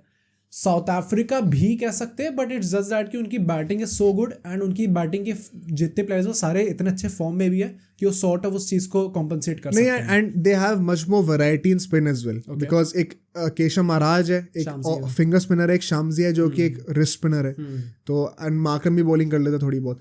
सिमिलरली फॉर न्यूजीलैंड इट्स सोदी है जो कि एक रिस्ट स्पिनर है, फिर अपना सैंटनर है, अपना रचिन रविंद्र है, तो at least they have variety in the spin department. ये इन दोनों टीम से स्पेसिफिकली आप एडम जम्बा आपका सिर्फ एक मेन बॉलर है भाई, फ्रंट लाइन बॉलर जो कि एब्सोल्यूट एक प्रॉपर स्पिनर है। सिमिलरली फॉर देम सिर्फ आदिल रशीद एक प्रॉपर फ्रंट लाइन बॉलर है, स्पिनर आपके पास। Even Moeen Ali was a batsman first, अभी ऑलराउंडर बन चुका है but his origins are not exactly that, right. तो यार मुझे तो यही लगता है कि आप स्पेस पे कितना ही रिलाई कर लोगे, आज के टाइम पे पेस से कोई डरता थोड़ी है। ऐसे विकेट पे तो भूत बना देता आदमी यार। अब तो अफगानिस्तान के बैट्समैन अगर सैम करन और क्रिस वोक्स की पिटाई कर रहे हैं तो रोहित शर्मा और शुभमन गिल क्यों नहीं करेंगे? तो I think they are in major trouble right now, and look how quickly the tables have turned, because to sum up this game and then moving on to the table right now for the world cup, firstly great win for Afghanistan भाई। I think historic win मानी जाएगी ये, because world cup में second win है। I think first win शायद Scotland के against थी, तो बहुत बड़ी टीम नहीं थी। ये एक जेन्युइन मेजर प्लेइंग नेशन को हराया है इस बार, एंड आई होप कि 1-2 और अपसेट देखने को मिले, बिकॉज इंडिया अब अफगानिस्तान को तो खेल ही चुकी है। तो अफगानिस्तान के बचे हुए मैचेस में 1-2 और अपसेट आएंगे तो मजा आएगा देखने में। Also this has open the table wide, बहुत ज़्यादा, वेरी वाइड भाई। मतलब because now we see Australia although पहले 2 गेम हारी थी, अब इंग्लैंड भी 2 गेम हार चुकी है, एंड अगर ऑस्ट्रेलिया पाकिस्तान को हरा देती है तो पाकिस्तान भी 2 गेम हार चुकी होगी, राइट। सो एकदम all of a sudden you see कि कैसे कई सारी टीम 2-2 मैचेस हार चुकी हैं, और अगर ऑस्ट्रेलिया अब यहाँ से पिकअप करती है तो they can rise up the ranks very easily, right. Which is why it is always not a good idea to जज एनी टीम वेरी अर्ली। पहले 2 मैच में हार के कोई बड़ी बात नहीं है, 7 मैच और है। तो I think at this moment south Africa, New Zealand और इंडिया ये तो क्रूज कर रहे हैं 100% रिकॉर्ड। बाकी हाँ ये तीनों 3-3 मैचेस जीते हैं, और इंडिया तो अब टॉप पे आ गए बिकॉज नेट रन रेट बहुत अच्छी है। बट अपना साउथ अफ्रीका का इनफैक्ट अभी एक और मैच रहता है, but England, Australia, I would से Sri Lanka if they can be in the mix, and Pakistan, इनका तो भाई अभी अब वो खिचड़ी बननी शुरू होगी, राइट। एंड 4th स्पॉट जो है ना उसके लिए मजा आएगा। इनफैक्ट अगर ऑस्ट्रेलिया और इंग्लैंड स्ट्रगल करते हैं तो नंबर 3 स्पॉट भी मुश्किल में हो सकता है, because I think I am pretty sure India तो क्वालिफाई करेगी एट दिस पॉइंट, सबसे कॉन्फिडेंट लग रहे हैं। आई थिंक न्यूजीलैंड भी कर जाएगी, न्यूजीलैंड और साउथ अफ्रीका में से at least one of them should qualify करेगी, हाँ। तो बचे हुए जो 2 स्पॉट हैं उसमें I think Pakistan, one of New Zealand and south Africa and Australia and England, ये सारे फाइट कर रहे होंगे हाँ भाई, बढ़िया खिचड़ी बन सकती Exactly. है, डीप जा सकते हैं टूर्नामेंट। आई थिंक अगर अभी बात करें कि सबसे स्ट्रॉन्ग कौन लग रही है, जो कि हम हर पॉडकास्ट के एंड में करते हैं, आई थिंक इस टाइम पे सबसे स्ट्रॉन्ग आई हैव टू से नाउ इंडिया, क्योंकि इट्स नॉट लाइक कि उनके एक तो 2 मैचेस उनके हो चुके आउट ऑफ द बिग 6 जो हमने सोचे थे। पाकिस्तान के अगेंस्ट हो चुका है, ऑस्ट्रेलिया के अगेंस्ट हो चुका है, एंड दोनों को जिस तरीके से हराया उनको, I think it is very commendable. And as we said कि अभी टॉप पे भी आ चुकी है, they have to be on top भाई। इंडिया सबसे स्ट्रॉन्ग अभी इस टाइम पे इंडिया ही लग रही है। अच्छा, अब तुम्हारा हर पॉडकास्ट में चेंज हो जाता है भाई, क्योंकि हो रही है वो चीज़ एक्चुअली में लग रही है। आई वुड से कि अभी भी 3 वेरी इंपॉर्टेंट गेम्स बचे हुए हैं, सो बिकॉज न्यूजीलैंड का कुछ नहीं पता धर्मशाला में, इंग्लैंड का भाई अभी तो आई वुड से कि इंडिया फेवरेट ही जाएगी, बिकॉज लखनऊ में मैच हो रहा है and I would love to see them struggle there. England के साउथ अफ्रीका वाला थोड़ा इंटरेस्टिंग हो सकता है। सो इन 3 में से अगर 2 भी जीत जाते हैं, आई एम श्योर कि बांग्लादेश, श्रीलंका एंड अपना नीदरलैंड्स के अगेंस्ट तो निकाल ही सकते हैं गेम। सो टोटल 9 में से अगर 8 मैच भी आप जीतते हो तो आई एम प्रीटी श्योर कि आप टॉप पे फिनिश करोगे। एक तो कोई भी टीम इंडिया जितनी कंप्लीट लग रही है, कंप्लीट इन द सेंस कि बॉलिंग भी एकदम ही टॉप नॉच हो रखी है इस टाइम पे, बैटिंग भी एकदम टॉप नॉच हो रखी है ऑन पेपर या परफॉर्मेंस वाइज। यार एक्चुअली बात ये ना, India is blessed with a lot of big names in every department right now. Kuldeep Yadav spin में हो गया, जडेजा हो गया, अश्विन बेंच पे बैठा है भाई, मोहम्मद शमी बेंच पे बैठा है भाई, पेसर में सिराज और Bumrah amongst the best. Batting की तो चलो मुझे बोलने की जरूरत ही नहीं है। अब जैसे बात क्या है, South Africa they have been very good, but bowling में जैसे कोर्टजी करके एक नया बॉलर है, शाम से उतना रेगुलर नहीं खेलता है। केशव महाराज अच्छा स्पिनर है लेकिन उतना बड़ा नाम नहीं है। तो they are performing really well, but on paper उतना बैलेंस कोई लग नहीं रहा देखने में, because they don't have reputational players जो कि हर डिपार्टमेंट में आपको सपोर्ट करने के लिए हो। सिमिलरली फॉर न्यूजीलैंड, अभी केन विलियमसन दोबारा इंजर्ड हो चुका है। रचिन रविंद्रा पहला स्टार्ट तो बहुत अच्छा करा है, बट क्या टूर्नामेंट पूरा इतना अच्छा खेल पाएगा, देखने वाली बात होगी। तो इंग्लैंड तो स्ट्रगल कर ही रही है, ऑस्ट्रेलिया स्ट्रगल कर ही रही है, Pakistan I think I have always said हमारे प्रेडिक्शन से तो वो क्वालिफाई भी नहीं कर रहे। So rightfully so, I think India does look like the team to beat right now, और बैलेंस भी सबसे बढ़िया लग ही रहा है इस वक्त फॉर श्योर। एक जो बात है वो है कि लोअर मिडिल ऑर्डर हमारा जो टेस्ट होगा, आई थिंक वो तभी होगा जब हम पहले बैटिंग करेंगे। Hardik Pandya, Jadeja and between Shardul and Ashwin जो भी खेलेगा, वो आखिरी के 3 बैट्समैन भी थोड़ा उनको बैटिंग टाइम मिल जाए तो going into the deeper and of the tournament towards the knockouts, तब हम लोग will be very well settled, because and you want कि बांग्लादेश के अगेंस्ट बैटिंग करे पहले। हाँ, मतलब we'll talk about this in the next video also, because I think 2019 और इस वाले वर्ल्ड कप में सबसे बड़ा डिफरेंस यही है कि most of the departments have been checked, have been tested। 2019 में मिडिल ऑर्डर बिल्कुल ही टेस्ट नहीं हो रहा था हमारा, और जब हुआ तो फिर हम चोक कर गए। इस बार काफ़ी टेस्ट हुआ भी है और काफ़ी कंपोज लग भी रहे सब लोग, special thanks to KL Rahul. So I think भाई so far so good, and let's hope कि प्रेडिक्शन जीतने की सही भी हो वर्ल्ड कप को।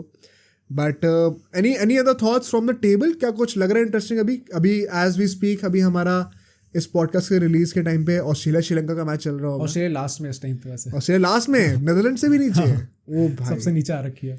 आई थिंक ऑल्दो श्रीलंका से जीतेंगे तो फिर एकदम से राइज भी करेंगे। सो आई थिंक हार जाए तो मजा आ जाए। वैसे हार जाए तो अच्छा है, अच्छी चीज लग रही है कि अफगानिस्तान भी काफी ऊपर आ रखी है इस टाइम पे, 6th पे अफगानिस्तान, वो एकदम बेसिकली इंग्लैंड और अफगानिस्तान पॉइंट्स पे सेम ही उसमें, बस नेट का फर्क है। एग्जैक्टली। हाँ भाई, मतलब इंटरेस्टिंग हो रहा है धीरे धीरे table, and nice to see कि अब क्राउड भी धीरे धीरे बढ़ रही है। मैंने नोटिस करा अभी इस मैच में भी क्राउड काफ़ी अच्छी हुई थी। सो अब वो जैसे जैसे टूर्नामेंट का हम लोग मिडिल फेज में आ रहे हैं, तब तक अच्छे से मतलब वो बिल्डअप भी शुरू हो रहा है उसका। तो nice discussion on that front for the world cup. Let's move on to football now. Goats की बात करनी है हम लोग को थोड़ी। Let's start with Ronaldo. क्या निकल के आया भाई इंटरव्यू से सर के? Now there are few things here. As we know Slovakia के अगेंस्ट उसका मैच था, अल्टीमेटली वो जीतते हैं भाई, 2 गोल भी मारते हैं। मार दिए भाई ने, एक पेनल्टी थी भाई। हाँ भाई एक पेनल्टी और एक टैपिन मारा एंड अल्टीमेटली जीत भी जाते हैं। मैच इंटरेस्टिंग हो गया था वैसे, 3-2 खुद के लिए पोर्चुगल प्रॉब्लम्स क्रिएट कर देती है।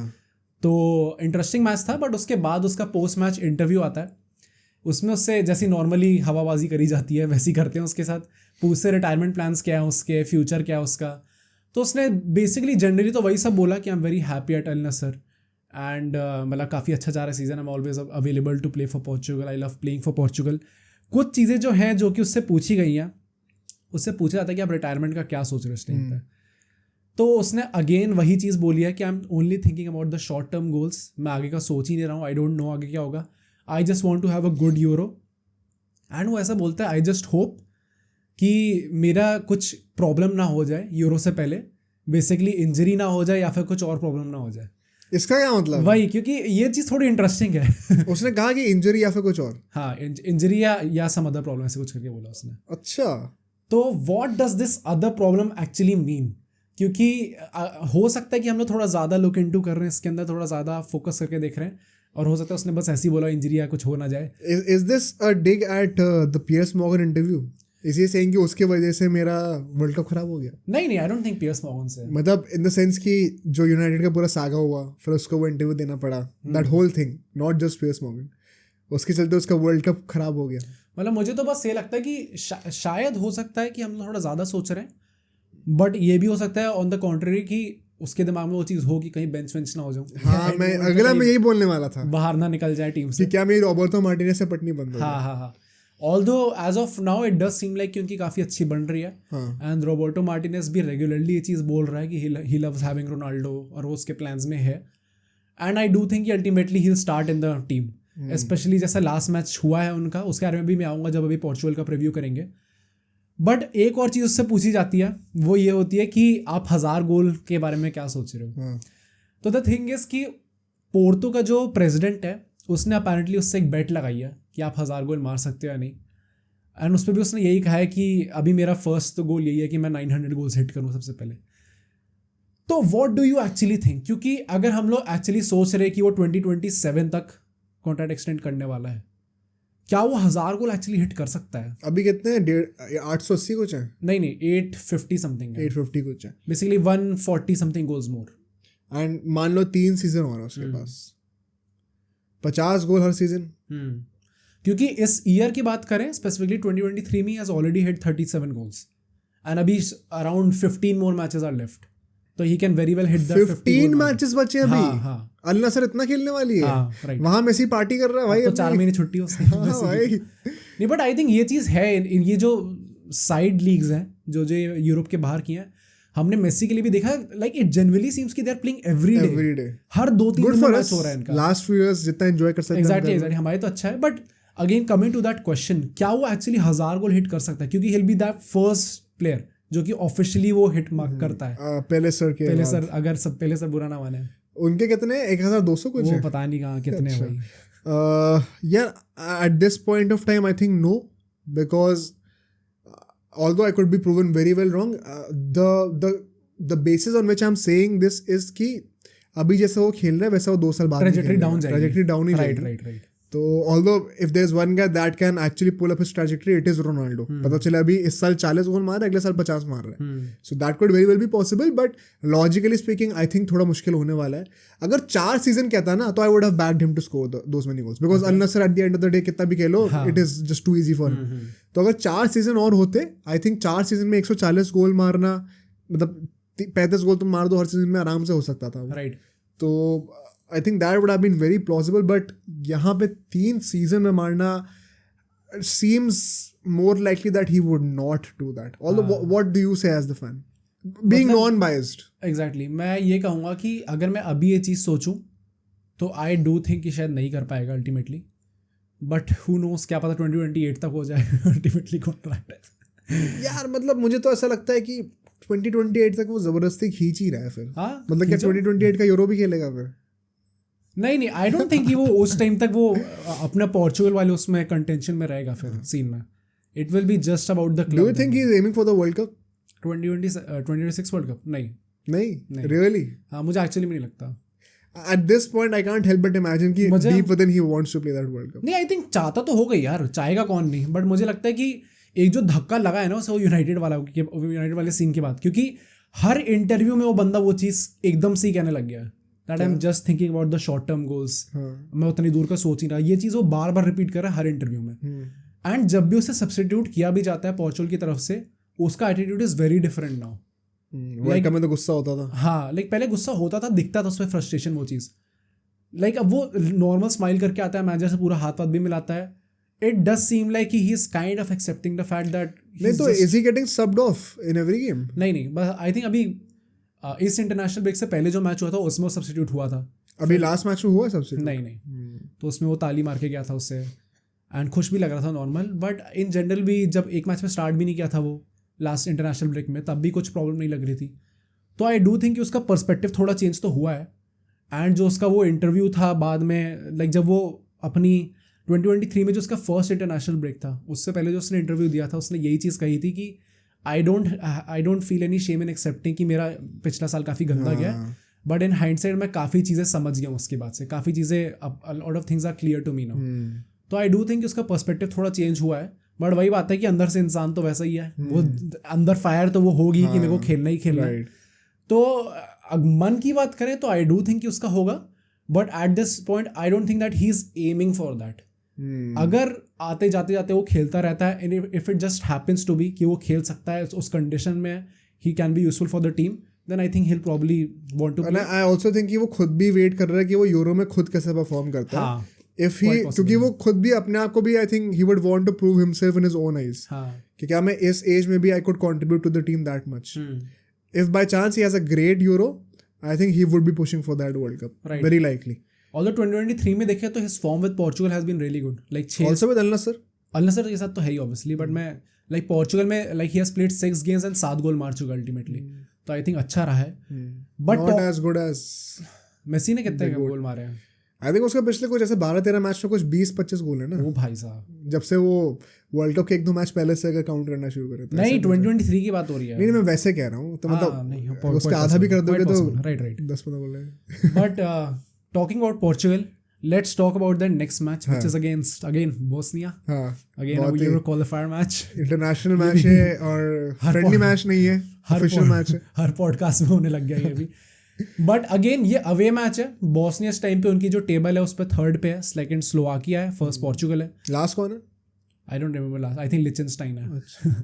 मस्त टीम है भाई, नाम भी याद नहीं होते। अभी तीन मैचेस और बचे उसके, एक अभी बोस्निया से होगा, देन लिचेनस्टाइन से, एंड देन लास्ट आइसलैंड से। तो ये 3 मैचेस बचे, इसके बाद यूरो क्वालिफायर्स बेसिकली खत्म हो जाएंगे।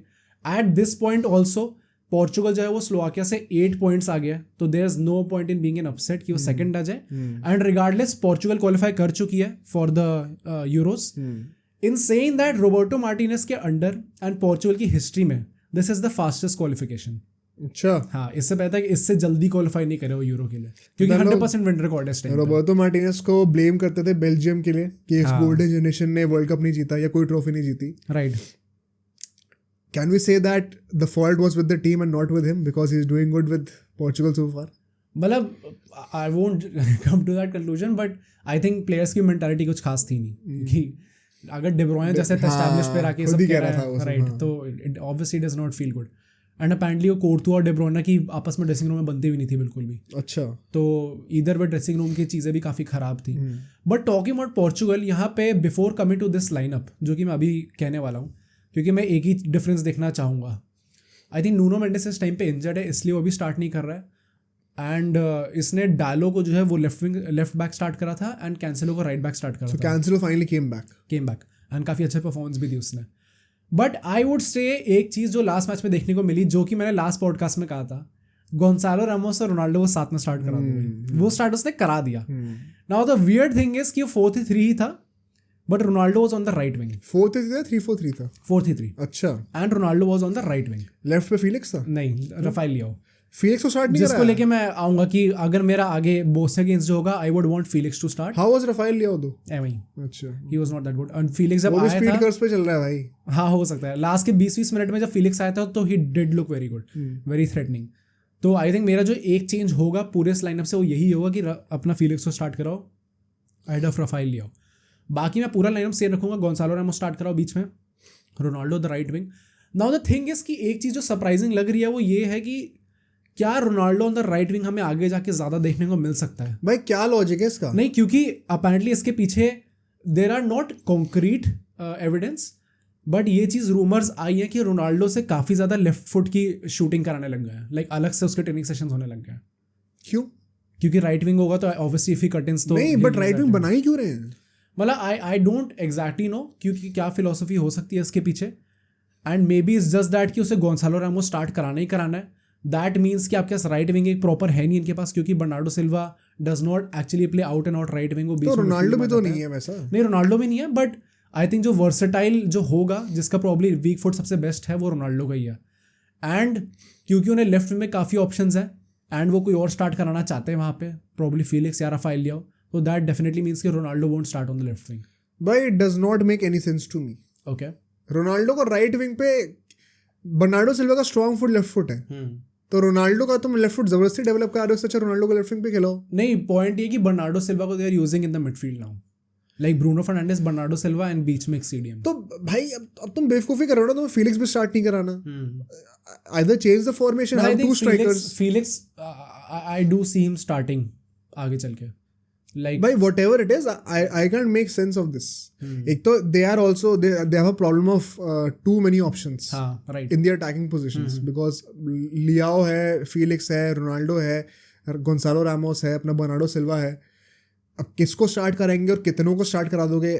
यू कैन आर्ग्यू कि इवन ब्रूनो फर्नांडिस जैसे लोग भी कैम ही खेलते हैं, नंबर 10 ही है, तो they are not exactly midfielders, so they can be in a 4-2-3-1 in the forward line in that hole. So या तो फॉर्मेशन चेंज करो. अब रोनाल्डो को राइट विंग पे इस स्टेज ऑफ हिज करियर में क्या ही सेंस बनता है भाई? And don't get derailed by the fact कि उसने 2 गोल मार दिए. भाई लुक एट द ऑपोजिशन. जब बड़ा गेम आएगा तब आप क्या रिलाई करोगे उसके ऊपर? मैं यही कहने वाला था, क्योंकि अगर सिर्फ इस गेम की बात करें तो वो अच्छा लग रहा था, like he was getting involve in the buildup वगैरह, काफ़ी पासेस भी निकाल रहे थे, चांस भी उसने कुछ क्रिएट्स करे थे.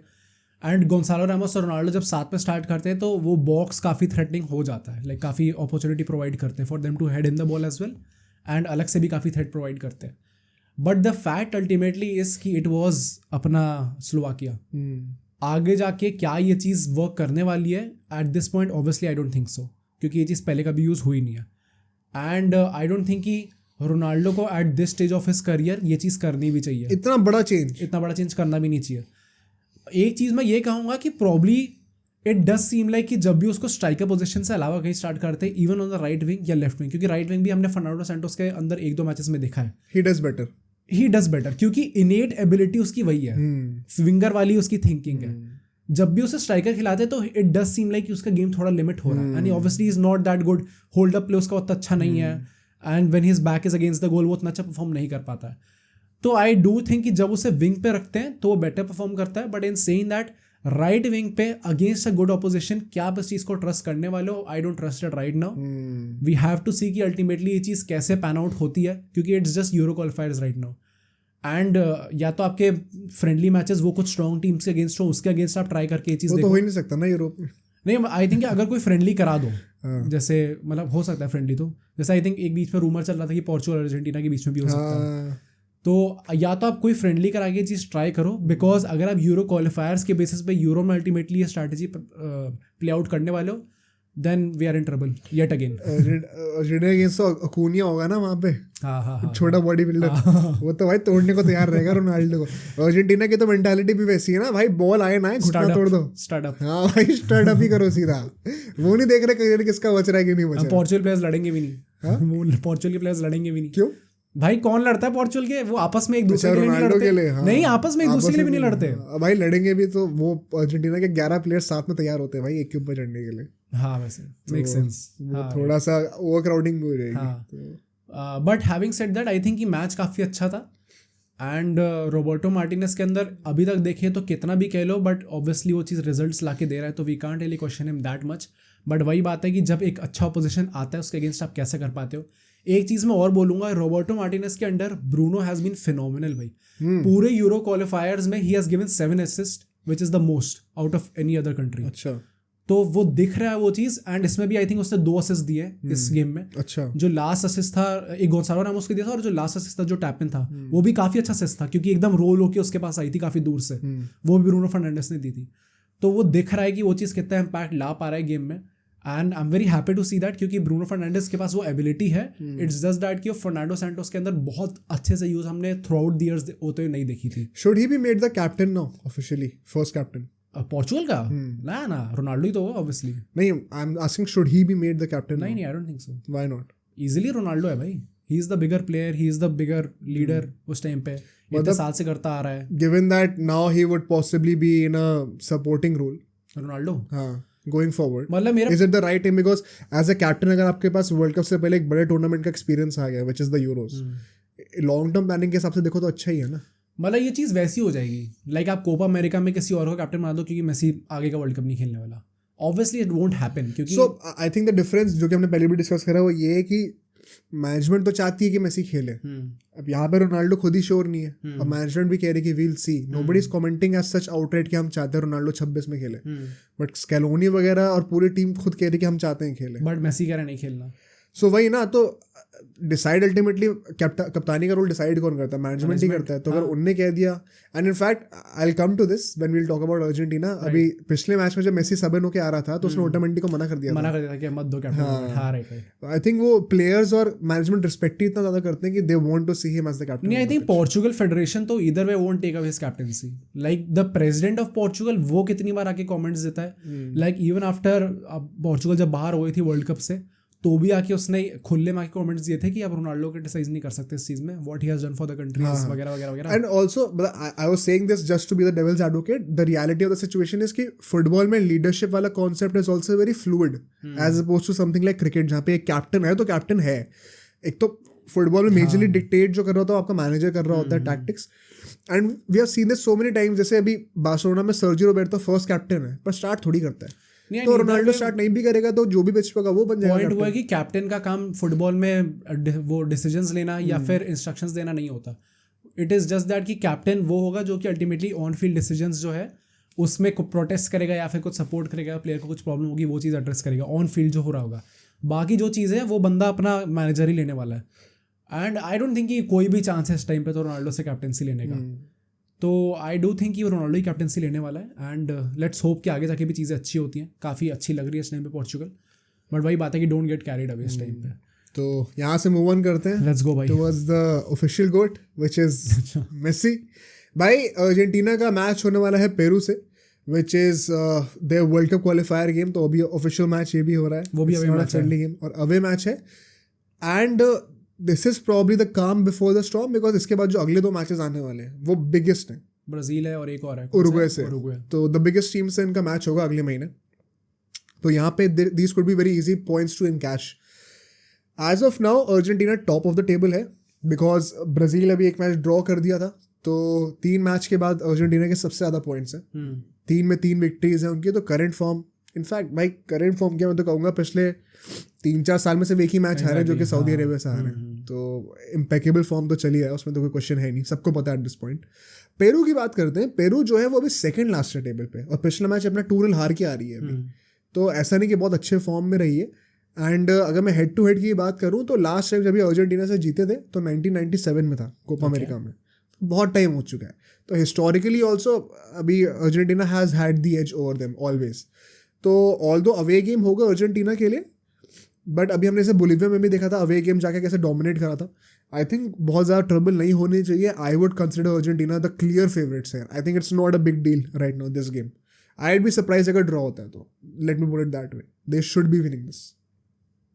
But in saying that why this game is important, देखो पहली बात तो यहाँ पे अगर हम मेसी की बात करें, I don't think he will be starting once again.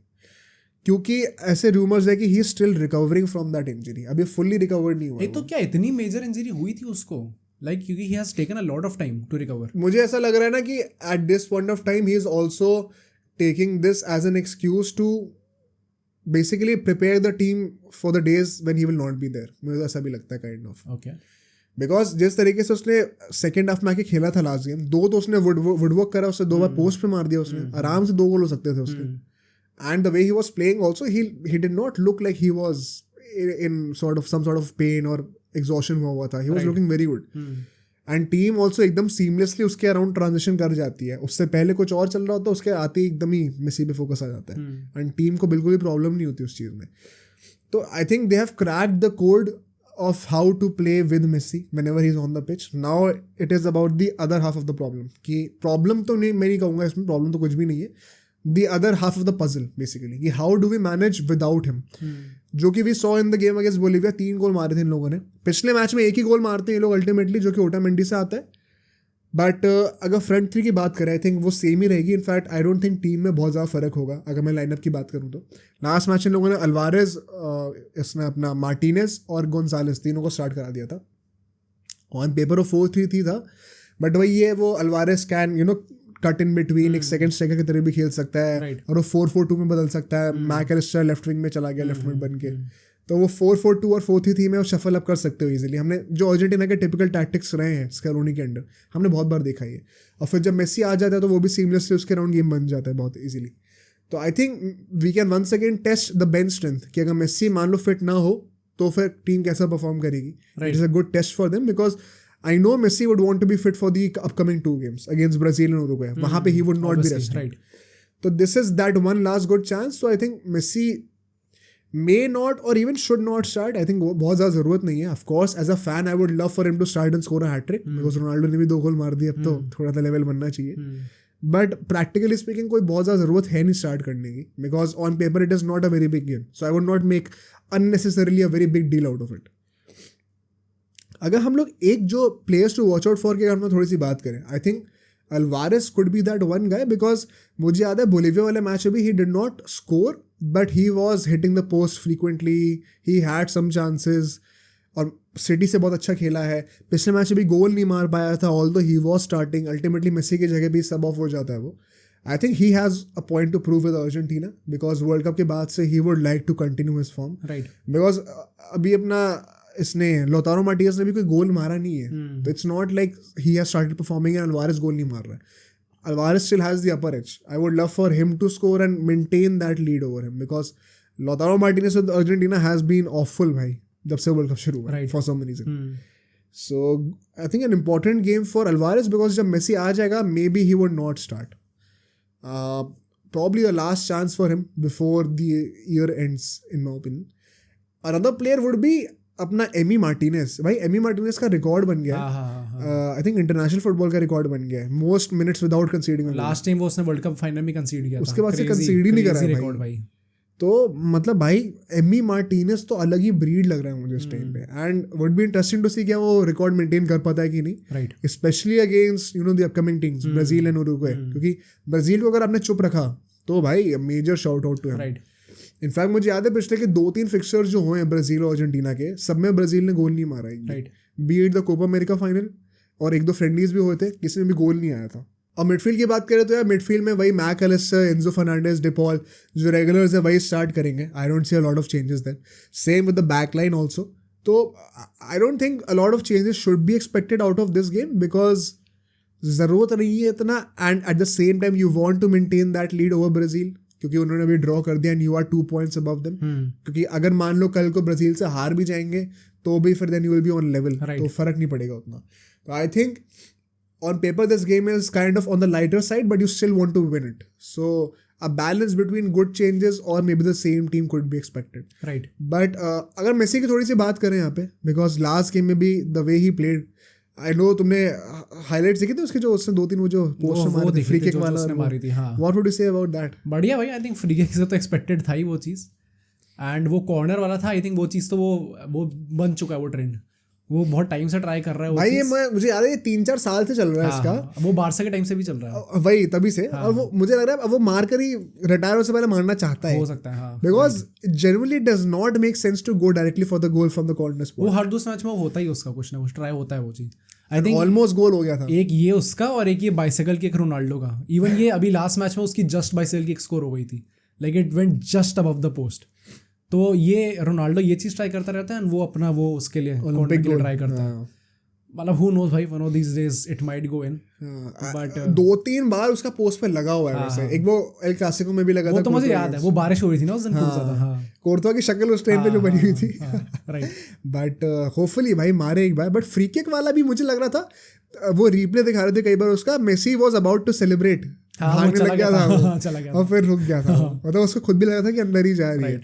But वो जितना फ्लैट था वो डायरेक्टली आके पोल पे लग गया. कर्ल करता टाइम आउटर वाले पोस्ट पे लगा ना. अगर अंदर वाले पे लगता तो अंदर ही चली जाती. बट हाँ भाई फ्री किक तो पता नहीं क्या सीन है भाई उसका. मतलब आई वोंट बी सरप्राइज अगर हाँ हैक्ड है कुछ भाई. हैक्ड है भाई सही में कुछ. अगर इस बार ही सबन होके आया और कोई फ्री किक मिल जाए. अभी उसने आई थिंक इक्वाडोर के साथ मैच था कौन सा था अभी स्टार्टिंग में जब उसने दोबारा फ्री किक मारी थी. हाँ. आई थिंक भाई बंदे का कुछ तो सीन चलता है उसके साथ. बट हाँ यार, आई थिंक अर्जेंटीना से I am expecting a good win here and then अच्छे फॉर्म में ब्राजील के साथ खेलने जाएंगे, which will be the real test for us, the biggest test before the Copa America.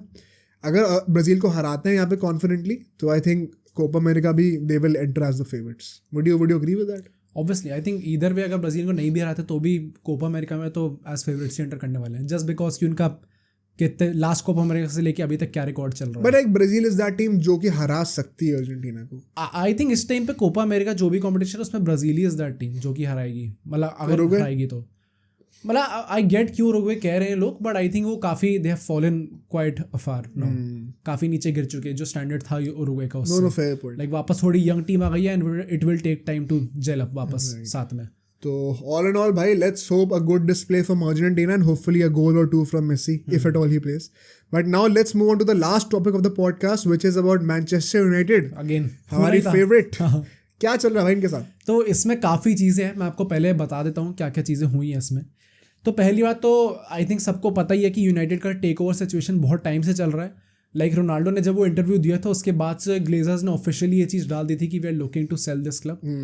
तो उसके बाद से चीज़ चल रही है एंड बेसिकली दो मेन कैंडिडेट थे. एक कतार ओनरशिप था जिसमें शेख जसीम ने अपना बिड डाली हुई थी एंड दूसरा था सर जिम रैटक्लिफ जो कि नीस जो है अपना वहाँ पे लीग 1 में उसको ओन करते हैं. उनने भी डाली हुई थी ना. यहाँ पे काफ़ी चीज़ें देखने को. पहली बात तो मैं आपको ये बता दूँ, फाइनली एक और बिड डाली थी अपना शेख जसीम ने जो कि बहुत ज़्यादा इंटरेस्टिंग है, बहुत ज़्यादा इंप्रेसिव लग रही थी. बट यूनाइटेड ने वो भी अपना बंद कर दिया, बोल दिया कि हम नहीं, इतने में नहीं बेचेंगे. एंड इसलिए अल्टीमेटली कतारी ओनरशिप ने ऑफिशियली बोल दिया है कि हम इस रेस में नहीं है. They are out of the race. It is a very bad news for United, I think. Very, very bad. Because Qatari अगर ownership आती तो that would have been the ideal scenario. And पता है this whole situation just shows कि why Glazers को लेके लोग इतना पीछे क्यों पड़े हुए हैं. क्योंकि जो डील एक्चुअली में दी है ना उनने, it is a dream deal भाई साहब. क्या एग्जैक्टली? लाइक मैं आपको बताता हूँ. सबसे पहले तो ही इज द ओनली बिडर जिसने 100% ऑफ द क्लब लेने के लिए पैसा दिया था. बाकी सब लोग पार्शियल ओनरशिप चाह रहे थे. अच्छा. Secondly they offered full cash, पूरा कैश में था. Clear full cash. भाई टिपिकल कतारी जो होता है ये तो फ्लेक्स है पावर का भाई. जितना डेट था इस टाइम पे यूनाइटेड का वो सारा क्लियर कर रहे थे. 0 न्यू डेट होता कोई एंड ऑब्वियसली पूरा 100% क्लब ले रहे थे. नाउ जो करंट वैल्यूएशन है यूनाइटेड की इस टाइम पे वो 2.6 बिलियन की है.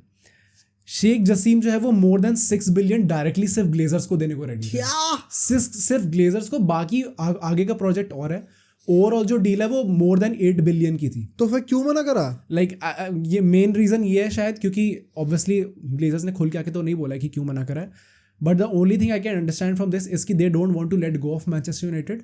लाइक दे वांट कि पार्शियल ओनरशिप उनकी रह ही रहे क्योंकि डिविडेंड्स आते रहेंगे ऑब्वियसली उससे. तो भाई पर चलेगा. इससे ज्यादा तुम्हें 6 बिलियन कैश में मिल रहा है. नहीं वही मैं कह रहा हूँ क्योंकि ये चीज ड्रीम डील है भाई साहब किसी भी उसके लिए. अगर 2.6 बिलियन की आपके वैल्यूएशन है, आप ज्यादा से ज्यादा चलो 4 लगा लो, 5 लगा लो, वो आपको 6 बिलियन देने को रेडी है सिर्फ आपको. बाकी the biggest green flag for me was कि वो पूरा डेट क्लियर करके दे रहा है तुम्हें. डेट क्लियर करके दे रहा है. You have a clean slate now. तो तुम्हारे पास ट्रांसफर्स के लिए कितनी अच्छी चीज़ है ये. एंड उसके बाद ये 6 बिलियन तो दे रहा है. इसके बाद 1.5 बिलियन का उनका एडिशनल इन्वेस्टमेंट था क्लब के लिए जिसमें वो नई नई चीज़ें करते हैं. जैसे फाइनेंस करते हैं अपना नए स्टेडियम जो होने वाला है मैनचेस्टर यूनाइटेड का. वो जो रीन्यू कर मतलब रेनोवेट कर रहे हैं अपना ओल्ड ट्रैफर्ड को. उसके बाद न्यू ट्रेनिंग फैसिलिटीज़ होती हैं फर्स्ट टीम के लिए. रोनाल्डो बहुत खुश होता. उसके बाद जो है वो नए प्लेयर्स के लिए जो अपकमिंग ट्रांसफर विंडो होगी उसके लिए खर्च करते हैं उसमें पैसे. एंड लास्टली फैंस के लिए जो कम्युनिटी प्रोजेक्ट्स होते हैं जैसे सेंटर्स बना दिए कुछ फैन के लिए, म्यूजियम बना दिया, म्यूजियम अच्छा फैन पार्क्स होते हैं कई सारे. हाँ, वो भी बनाने को रेडी थे वो चीज़. तो वो 1.5 बिलियन एडिशनल इन्वेस्टमेंट था ही इसलिए कि वो ये सब चीज़ें करते हैं. नाउ एक चीज़ जो है इसके बाद भी उन्होंने मना कर दिया. एंड सर जिम रैटक्लिफ जो है जो उनकी जो बेसिकली उनकी जो बिड है वो पार्शियल ओनरशिप है बेसिकली सिर्फ 25% के लिए. विच मीन्स कि ग्लेजर जो है वो majority of the shares own करेंगे अभी भी. दैट ऑल्सो मीन्स कि काफ़ी से उनका रहेगा फाइनेंशियल डिसीजन में. हैविंग सेड दैट इस पूरी डील जो है सर जिम रैटक्लिफ की जो कि in the next few days हम लोग देख सकते हैं फाइनलाइज होने की क्योंकि अब वही बंदा बचा है. एंड इट इज़ फेब्रिजो ने भी ये चीज़ रिपोर्ट करी कि मोस्ट प्रॉब्ली हो ही जाएगा उनका. बेसिकली सर जिम रैटक्लिफ को जो है he will have the full control of football operations. अब फुटबॉल ऑपरेशंस में बेसिकली मैनेजर कौन होगा, फुटबॉल डायरेक्टर कौन होगा एंड रिलेटेड जो भी पोजीशंस होंगी ये वो डिसाइड कर सकता है. स्पोर्टिंग जो भी है हाँ, उसका राइट. बट इसमें अभी तक ये डिफाइन नहीं हुआ है कि क्या प्लेयर्स जो होंगे वो डिसाइड कर सकता है नहीं कर सकता. अच्छा. तो it remains to be scene.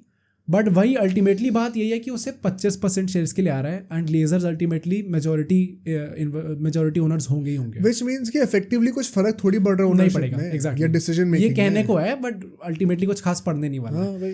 तो I think it is a very sad situation for them. United fans जितने भी हैं जो कि इतने टाइम से सोच रहे थे, क्योंकि अब दिसंबर में उसने इंटरव्यू दिया था, उसके बाद से उन्होंने अनाउंस कर दी थी वो चीज़. अब ऑलमोस्ट 1 साल होने वाला है. उसके बाद आपको अल्टीमेटली पता चल रहा है कि नहीं, इतने टाइम जो कतारी ओनरशिप के सपने देख रहे थे वो होएगा ही नहीं अब. तो I think it is a very sad situation for United fans. And the problem actually is कि हमने देखा था कि FSG जो लिवरपूल को ओन करती है वो भी सोच रही थी बेचने का लिवरपूल को एक टाइम पे, लाइक रूमर्स आ रहे थे. It is now very possible कि कतारी ओनरशिप जो होती है वो स्पर्स के पीछे जा सकती है, वो लिवरपूल के पीछे जा सकती है. क्योंकि नॉट ओनली उनको जो मार्केट वैल्यू होगी वो काफ़ी कम पड़ेगी, सस्ती पड़ेगी यूनाइटेड से, एंड ऑलरेडी ये लोग यूनाइटेड से बेटर पोजीशन में है स्पोर्टिंग वाइज. तो if they ultimately invest in that and ultimately buy club like Liverpool या फिर अपना स्पर्स, तो भाई साहब यूनाइटेड की तो बेइज्जती होगी. इतनी ज़्यादा गंदी सिचुएशन हो जाएगी क्योंकि Newcastle is also state owned, city is also state owned. अगर लिवरपूल और स्पर्स में से कोई स्टेट ओन्ड हो जाता है दैट मीन्स अगर टॉप 3 तो कंफर्म्ड है. अब सबसे बड़ी बात पता है क्या यहाँ पे, I think Glazers kind of unnecessarily overestimate their value यहाँ पे. Because कितनी करोगे? I know United बहुत बड़ा क्लब है, बहुत बड़ा ब्रांड है, बट तुम पिछले 3-4 साल में से एक ट्रॉफी जीते हो, भी कैराबाओ कप है. तो लाइक अपनी वैल्यू तुम्हें पता होनी चाहिए कि तुम कहाँ स्टैंड करते हो. Right. You're not even in contention for the top 2, far away from it, maybe not even top 4. Exactly. तो तुम टू बी वेरी ऑनेस्ट पिछले 5-6 साल की जो रिसेंट हिस्ट्री रही है, तुम एक बहुत ही मीडियोकर क्लब हो जो कि UCL भी रेगुलरली नहीं खेलता है. And I know it may sound very harsh to the United fans, but truth यही है अभी.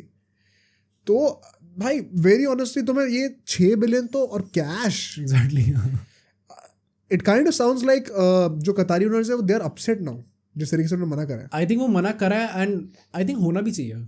लाइक इससे बेटर क्या दोगे, इससे बेटर लूटोगे क्या? एग्जैक्टली. एंड अगर वो अपसेट है तो there is no looking back now भाई. हाँ राइट. अब तो वो खुल के दूसरों में इन्वेस्ट करेंगे. एग्जैक्टली. तुम्हारे डायरेक्ट ओपोनेंट्स को स्ट्रॉन्गर बना देंगे. हाँ. तो ये तो तुम गलत पंगा ले रहे हो kind of. And I think काफी अब मतलब it is very sad to see, क्योंकि बहुत टाइम से इवन आई वाज एक्सपेक्टिंग कि अल्टीमेटली कतारी ओनरशिप आ जाएगी, एंड अगर आ जाती तो बहुत मेजर बूस्ट मिलता है यूनाइटेड को, क्योंकि खुला पैसा है भाई वहाँ, तो फिर आप करो, आराम से खर्च करो, वो देखा जाएगा बाद में क्या होगा. एंड अगर इतने प्रॉपर बैकिंग मिलती मैनेजर्स को तो आई थिंक काफ़ी वो लेवल का स्टैचर बन सकता था कि वो सिटी जितना आगे जाके जीत सकते हैं, या फिर मतलब आई नो थोड़ा धीरे प्रोसेस होता है बट अल्टीमेटली जाके they can reach at that level. इस टाइम पे अगर अल्टीमेटली सर जिम रैटक्लिफ आते हैं भाई 25% की ओनरशिप के साथ, तो वी डोंट रियली नो कि कहाँ जाने वाली है ये चीज़. And it is very possible कि क्या पता है 25% की ओनरशिप तो ले लिया बट आपके पास 2 एकदम ऐसे ओनर्स हो गए कि आपस में इनके भिड़ रहे हैं फालतू के. And to be very honest like of course sporting wise हमें नहीं पता आज से 2-3 साल बाद इस चीज़ का क्या इफेक्ट होगा, हो सकता है बहुत पॉजिटिव हो, बट अभी ऑन पेपर बिजनेस वाइज अगर मैं बोलूँ it does not make any difference. Exactly. 51% shares होने चाहिए तुम्हारे, तब जाके तुम्हारा इन्फ्लुएंस आता है over the other.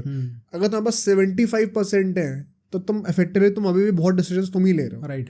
And indirectly तुम ही पावर को कंट्रोल कर रहे हो.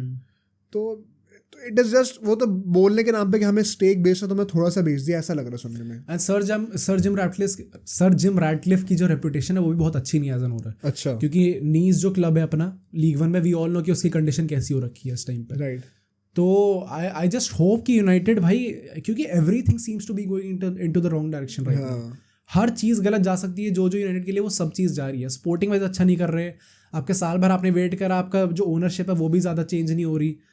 तो इस टाइम पे तो आई थिंक यूनाइटेड फैंस सबके लाले लगे पड़े हैं इस टाइम पे. And like one can only hope कि अल्टीमेटली क्लब जाके कुछ बेटर करे. एंड होप कि आई नो इस टाइम पे कंक्लूजन में जब नहीं करना चाहिए, but as it seems it does not really look like a good decision. So let's just hope कि अल्टीमेटली ये चीज़ बेटर होती है and United may be top 4 में फिनिश करता है. Oh, तो kind of seems a little difficult right now, but you never know. Right. But ठीक है यार, on that note, let's call it a day for today's podcast. I think काफ़ी topics discuss हुए थे. अगले पॉडकास्ट में of course India का preview करेंगे for the Bangladesh game. And I think football में भी तब तक कुछ नई नई चीज़ें निकल के आई होंगी. ये जो 2 मैचेस थे अर्जेंटीना और पोर्चुगल के, इनको भी हम लोग रिव्यू कर सकते हैं. एंड फिर अपना क्लब फुटबॉल तो वापस आने ही वाला है. So a lot of things to look forward to. Please make sure to like this and subscribe to the channel. बाकी जो नेक्स्ट वीडियो आपके लिए जो बेस्ट होनी चाहिए वो मोहित बताएगा भाई। नेक्स्ट वीडियो जो आपको देखनी चाहिए वो आपको यहाँ पे दिख जाएगी, तो make sure to check that out also and comments में बताएगा कि आपको कैसी लगी।